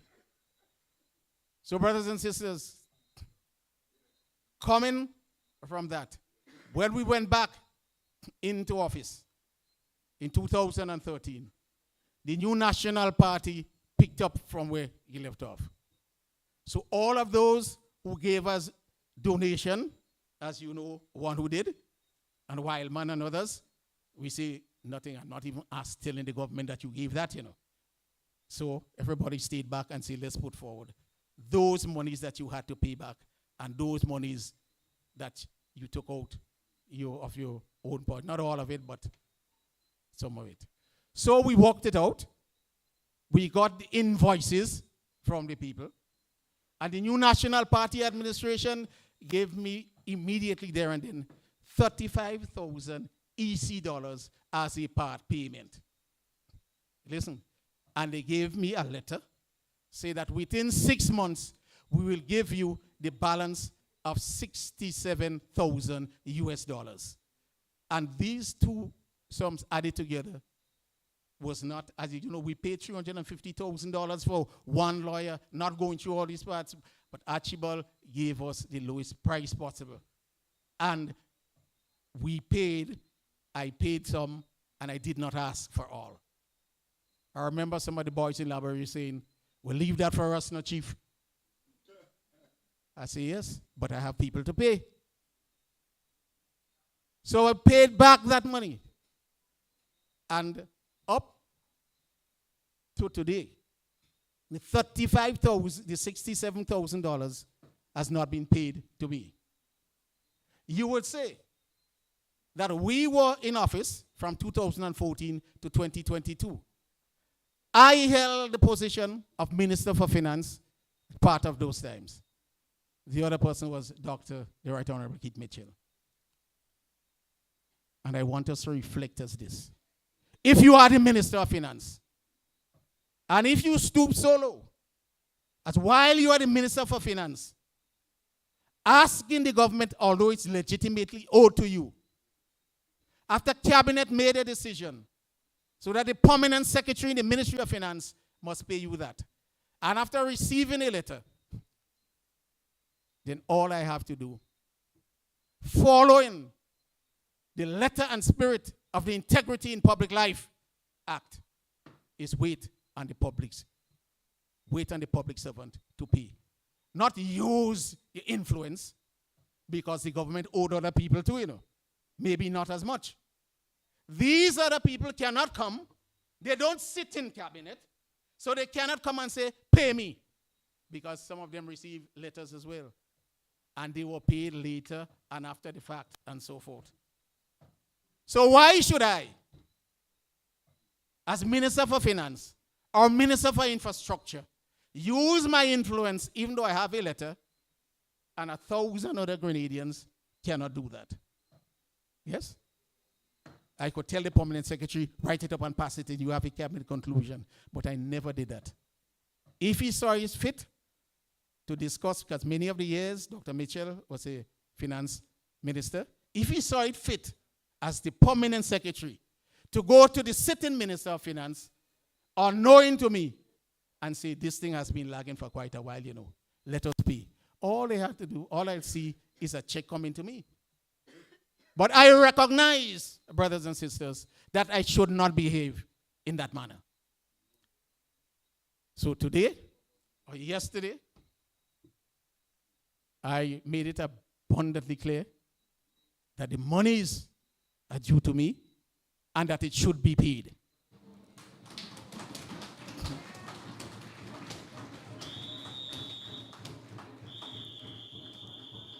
In the meantime, that sum of money was used to pay other Grenadians who did not have the clout that I have as a minister. So who get a little 15,000 owed, who get a little 20,000 owed, pay them off. But I will not go against the moral and spirit of the Integrity in Public Life Commission and demand that I be paid. No, I'm no longer in the forefront. No, it is time for the NDC administration to pay Gregory Bowen. And to pay for saving this country 1.35 billion EC dollars. And to ensure that we remain on foot. They pay. Exactly. Pay that yet. I still have some people that I owe, you know. And you know, these people never come and ask me, did you get the money? Did you not get the money? Because they know as soon as I get that money, they will be paid. They will be paid. So, brothers and sisters, after that, the case came and everything went out. Then we had the opportunity to move to a new investor. And all the while, we were talking with the big players. They came and they sat with Dr. Mitchell and myself, and the big players will ask so on, so on, so on. They know everything that has happened out there. They pay for satellite to beam all through your country, and they realized that the resources was not as great as Ghana. Yeah? And so they ended up in Ghana. So GPG came on the scene. Other people came, you know. When you ask them, what would they give you? How will they share in the resources? We know we had not much, but peanuts. They want to give you less than peanuts. If they come, so that they could make their abundance. And the country had nothing. GPG came, and we looked at what they had to offer. We made an arrangement with them. While you could not pull a magnitude, we told them, okay, make back your money up front. But when you may reach halfway in making back your money, we have to share a greater part of the wealth. And they agreed. So while they had a 20-year term, so in the first 7 years, their ratio might be 70, we might be 30. But boy, in the first 7, after 7 years, oh boy, it started to shift, you know, 60-40. And the next year, it started to shift, you know, 50-50. And it started to shift, you know, and the government ahead, 55-45.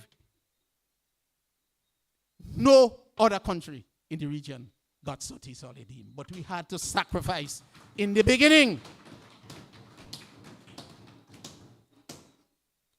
And we said, every 5 years, despite the split that we were going to go ahead, we will still review and see if we should not get more than the addition that we would get.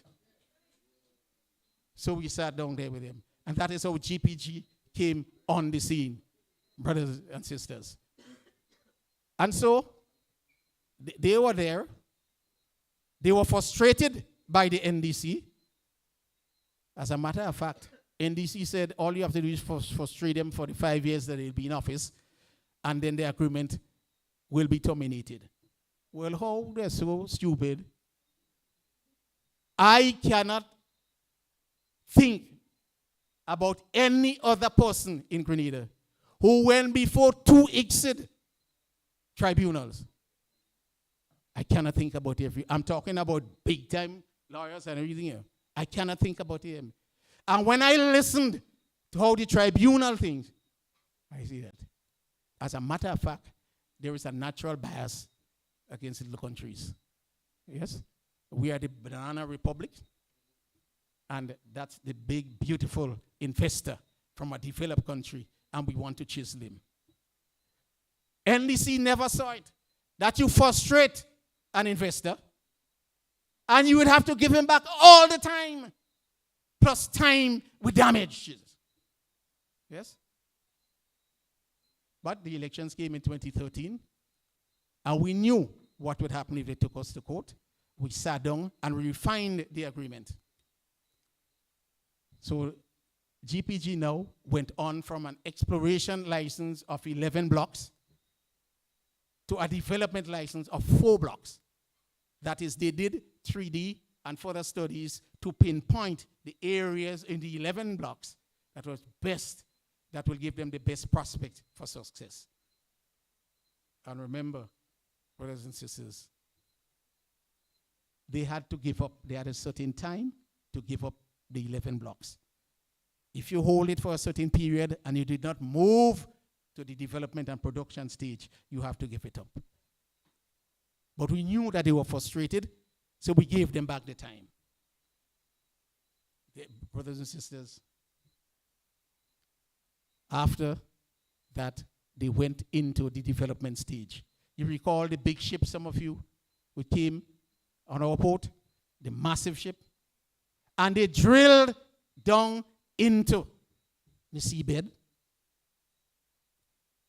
This is not sonar radiation coming back up, you know. This is big pipes going down and taking samples of what is there and sending it to major institutions to be organized. So our finding was, after sending it to one institution and sending it to DeGoyle and McNaughton, another famous institution, that there was 9 trillion cubic feet of gas potential. Remember, this is not form up. When you have a potential, you have to see what part of this is actually recovered. Yes? And 200 million tons of oil.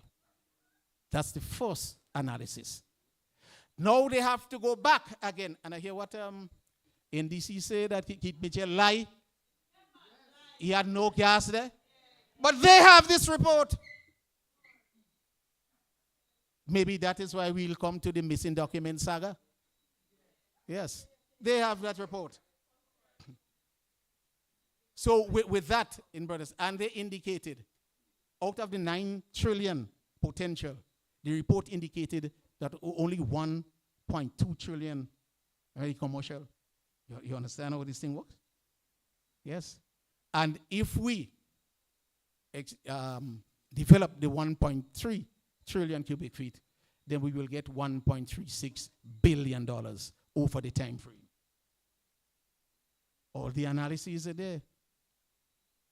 They indicated too that the analysis is a probability, and they do that for every well. Well that will give millions and trillions of dollars, they did that. So brothers and sisters, that's where we were when COVID came and the development start. When we made the announcement, they sent off all the book and say they lie. Because from 2018, 2019 COVID, 2021 COVID, you can't move around as you want. 2022 elections. 2022 elections came, and the first thing we hear is that all the documents are missing, gone missing. Yes. So I either burn it, or hide it, or I move it away. Brothers and sisters, that's the devious nature of this person. So, somebody, I think is some influential person, and I don't think it's a Grenadian. It must have been somebody with a lot of influence. Spoke to the Prime Minister, Honorable Dick Mitchell. But as a result of that, he called me. He called me down and said, I want you to visit with me to discuss oil and gas. So I went to his office. And I said, well, I see that you really now need some of my expertise, which is good, to move forward with the oil and gas production. And he told me, no, that's not why he called me. So I said, why? He called me to help him find the documents. What is it? Remember, he made the Governor General read the throne speech, saying that documents were missing. So I told him then, You made the government read its own speech. You or your Minister for Energy could have done so. But because you know the Governor General cannot be questioned, and all of us know it is not her speech. It is the speech of the cabinet, the government of the day, that she reads. And I said that the significant damage that you have done to me and my family. I say right now, institutions who I know who are about to call me, whether or not I'm in government, but they call me for a 2-year contract to do certain things for them. As I worked a lot with the IMF and the World Bank and the European Union. Yes. Particularly in the oil and gas sector, but also in the financial sector. These institutions have not, and they will not call. Why would you call a person, a minister, who instead of ensuring that the documents are there, will take it and hide it and burn it? You don't want any such person in any institution, reputable institution as the IMF and the World Bank and the European Union. Yes? No, you don't want that. So up to today, I have not received any correspondence from this institution. But when I met him too, I said you caused significant damage not only to me, but to my family. Just as when it was with Gregory Bowen. Yes, he asked for bribe. My family couldn't go anywhere. Bribe. Your father take a bribe, but yeah. All these things. Brothers and sisters, so too, people who are meeting my family members and say, he hide the thing, burn it, throw it, hide business here, look at that, your father do this, she do that, the other. All of that we had to go through. So I told him, I will help you find the document. Have you looked here, there? No. I said that the people sent the entire set of documents to you. Have you located it? You see, well, you have not seen it. I said, but they showed me the address it was sent to. It came to you.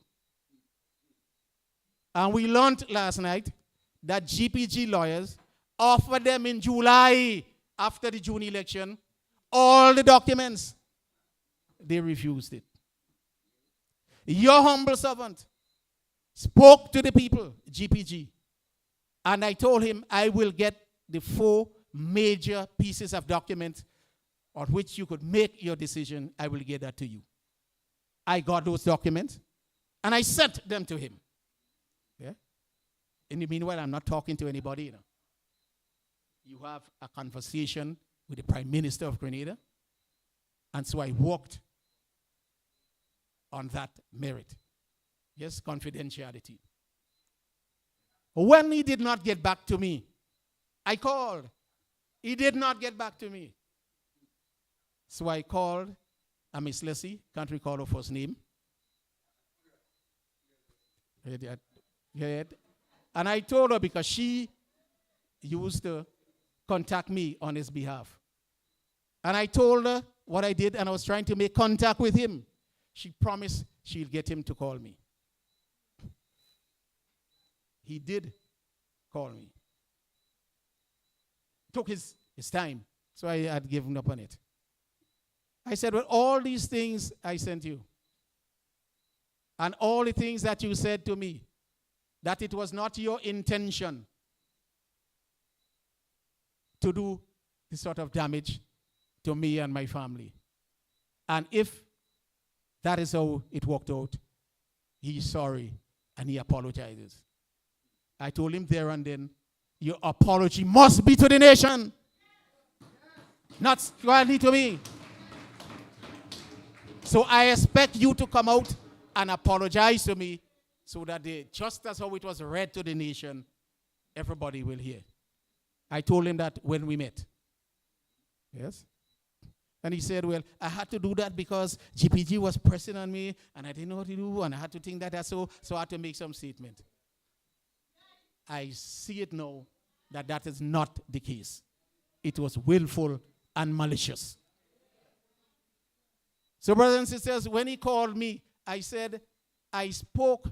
He gave me permission. I say, I need your permission to speak to the secretaries and workers in the ministry. And I must be able to tell them that I have your blessing to do the things that I'm asking them to do, to find the documents. I spoke to my former secretaries, one who was in infrastructure and followed me across to finance. Because she's the one who will be going to get the documents for me, you know. It will be in a cabinet. Which one of the cabinet, I need not know. I may just know that it's in a cabinet in this room. So when I told her that she can tell all the workers, and the workers themselves can call the Prime Minister to verify that what I say is true. She didn't get back to me. I did not call her. No, it is not my duty to call her, and it's not her duty to get back to me. So we waited for a while. And after the Prime Minister called me, I said, but why did you not respond to me? I sent everything to you. Did you find the documents that the licensee GPG sent you?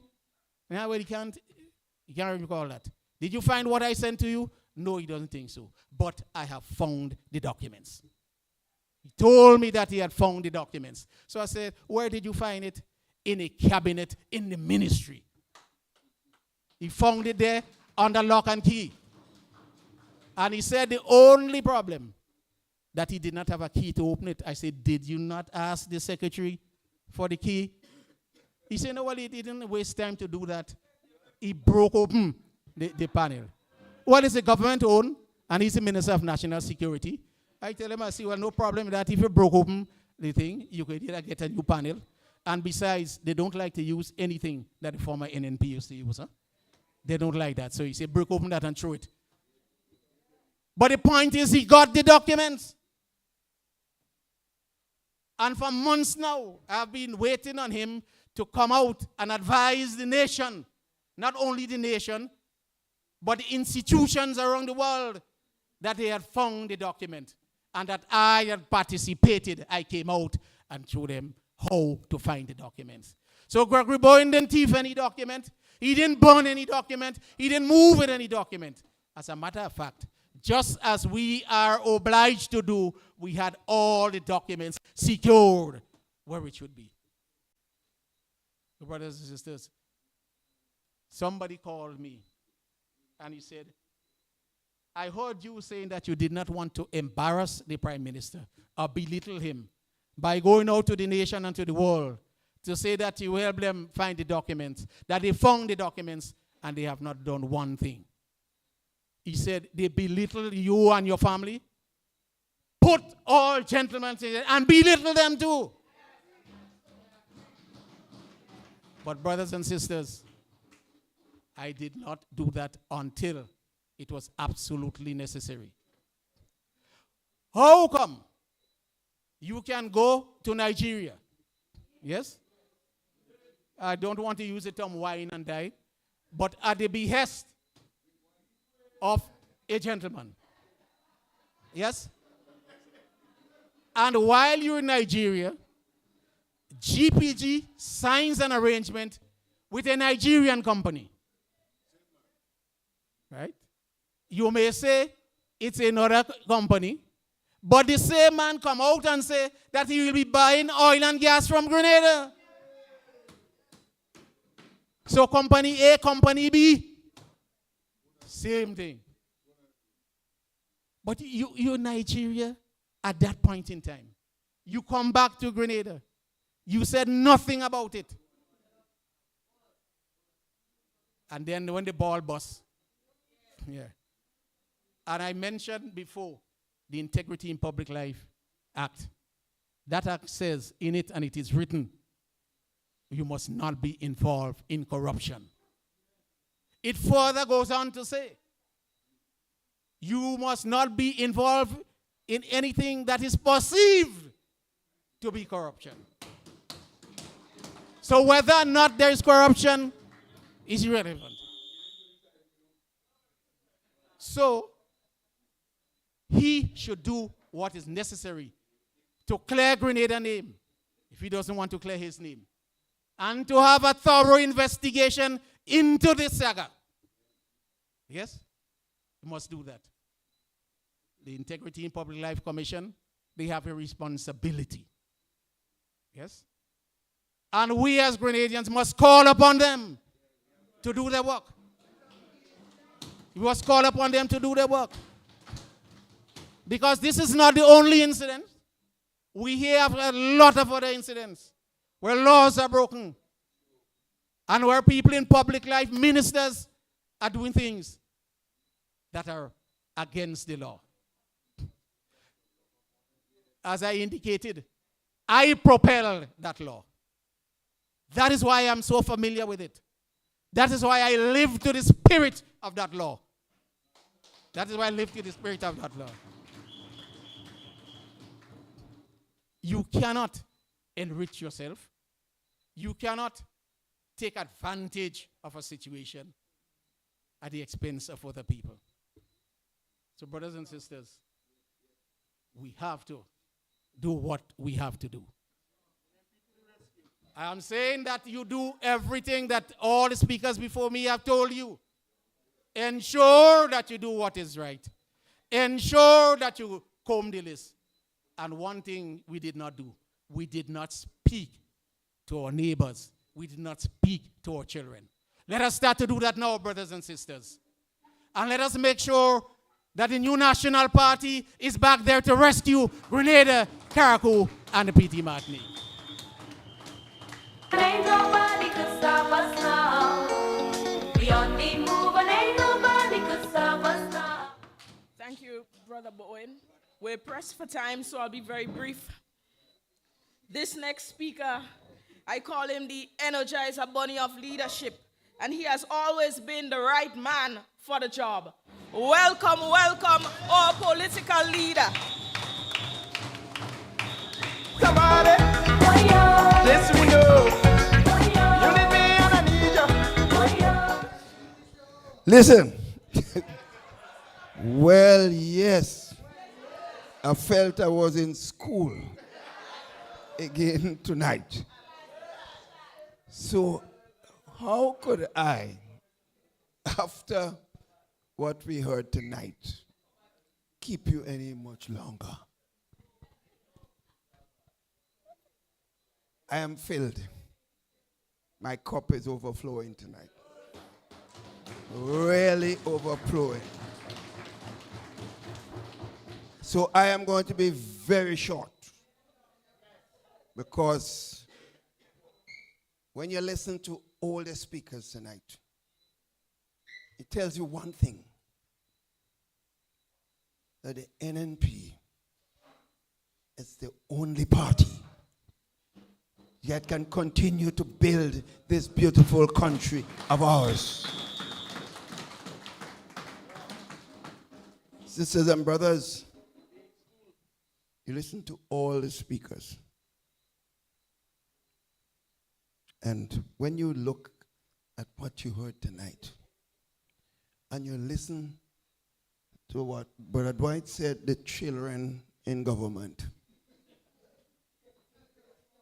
you realize, you ask yourself, how did we make that decision in June 2022? How we did that to ourselves. Every time I say this, people around me say, Doc, I didn't do it. I say, it was we. Because it's our government. They didn't take a gun and put it in our head and become government. So we have to take responsibility as a nation. Individual persons may not have done it. But it tells you something, sisters and brothers. So I want to say it tonight, as I told you, I wouldn't say much. We will continue to do what we have to do to rescue this country. I have no doubt, when you listen particularly to Greg, knowing what he went through, that he's lucky to be standing here tonight. He is lucky, and I am lucky too to be standing here tonight. I am lucky too because they wanted Gregory to get to me. That's a fact. So we have to understand what took place. When you have a party who is prepared to let their own country to have a debt of $1.35 billion just to make a political point, it tells you something of the desperate characters that was part of the National Democratic Congress then. But sisters and brothers, no, well, let me tell you this. This NDC is far worse than the one then. That's a fact. So it tells you we are in a lot of trouble. But let me say this, finally. I'm confident that the future of this country is very bright with the NNP, ready to rescue this country.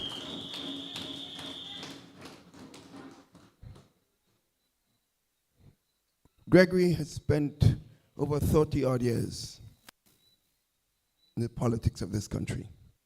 I've spent over 40 years, and others have spent a lot of years in the politics of this country.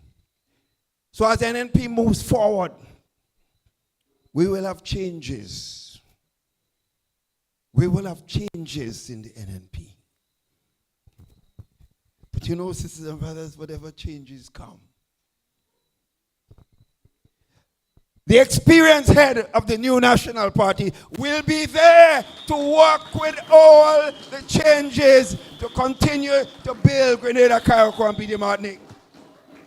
So you don't have to worry. You don't have to worry at all.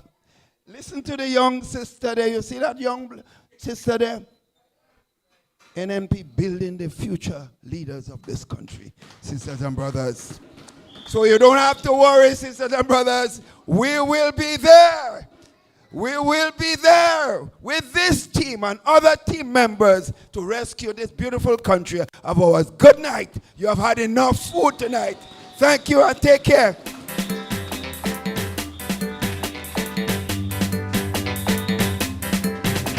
The house solid and the pillars strong. Don't stop the progress. We moving on. The house solid and the pillars.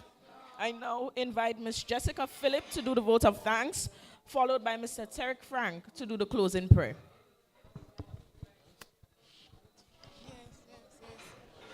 All right, good night. As we conclude this vibrant gathering here tonight in St. George Northeast, I would like to say a special thank you to all of our speakers, the Honorable Dr. Keith Mitchell, our Parliamentary Deputy Leader, Gregory Bowen, Mr. Dwight Horsford, Honorable Peter David, and our Parliamentary Lead at the moment, Mr. Nimrod Oliver. I'd like to say thank you to every one of you for taking the time out. Yes, we did go a little long, but thank you. Continue the motivation, continue the inspiration, and let's take this country forward.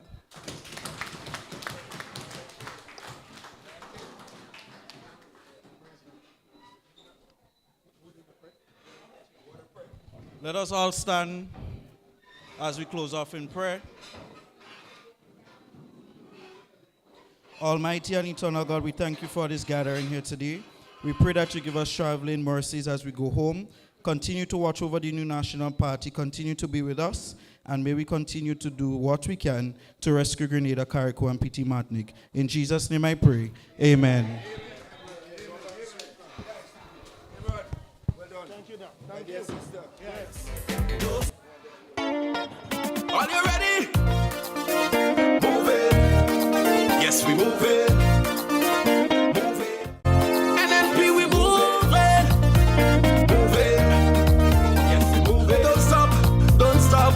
Don't stop. Old people did say back long time ago, if something can break, don't fix it, leave it so. And up to this day, this I still maintain. This is why I say, Nazim never again. Everybody know, about 6 years ago, where this country were, we can't go back there no more. Not saying we reach, but we on that path. So let's keep moving with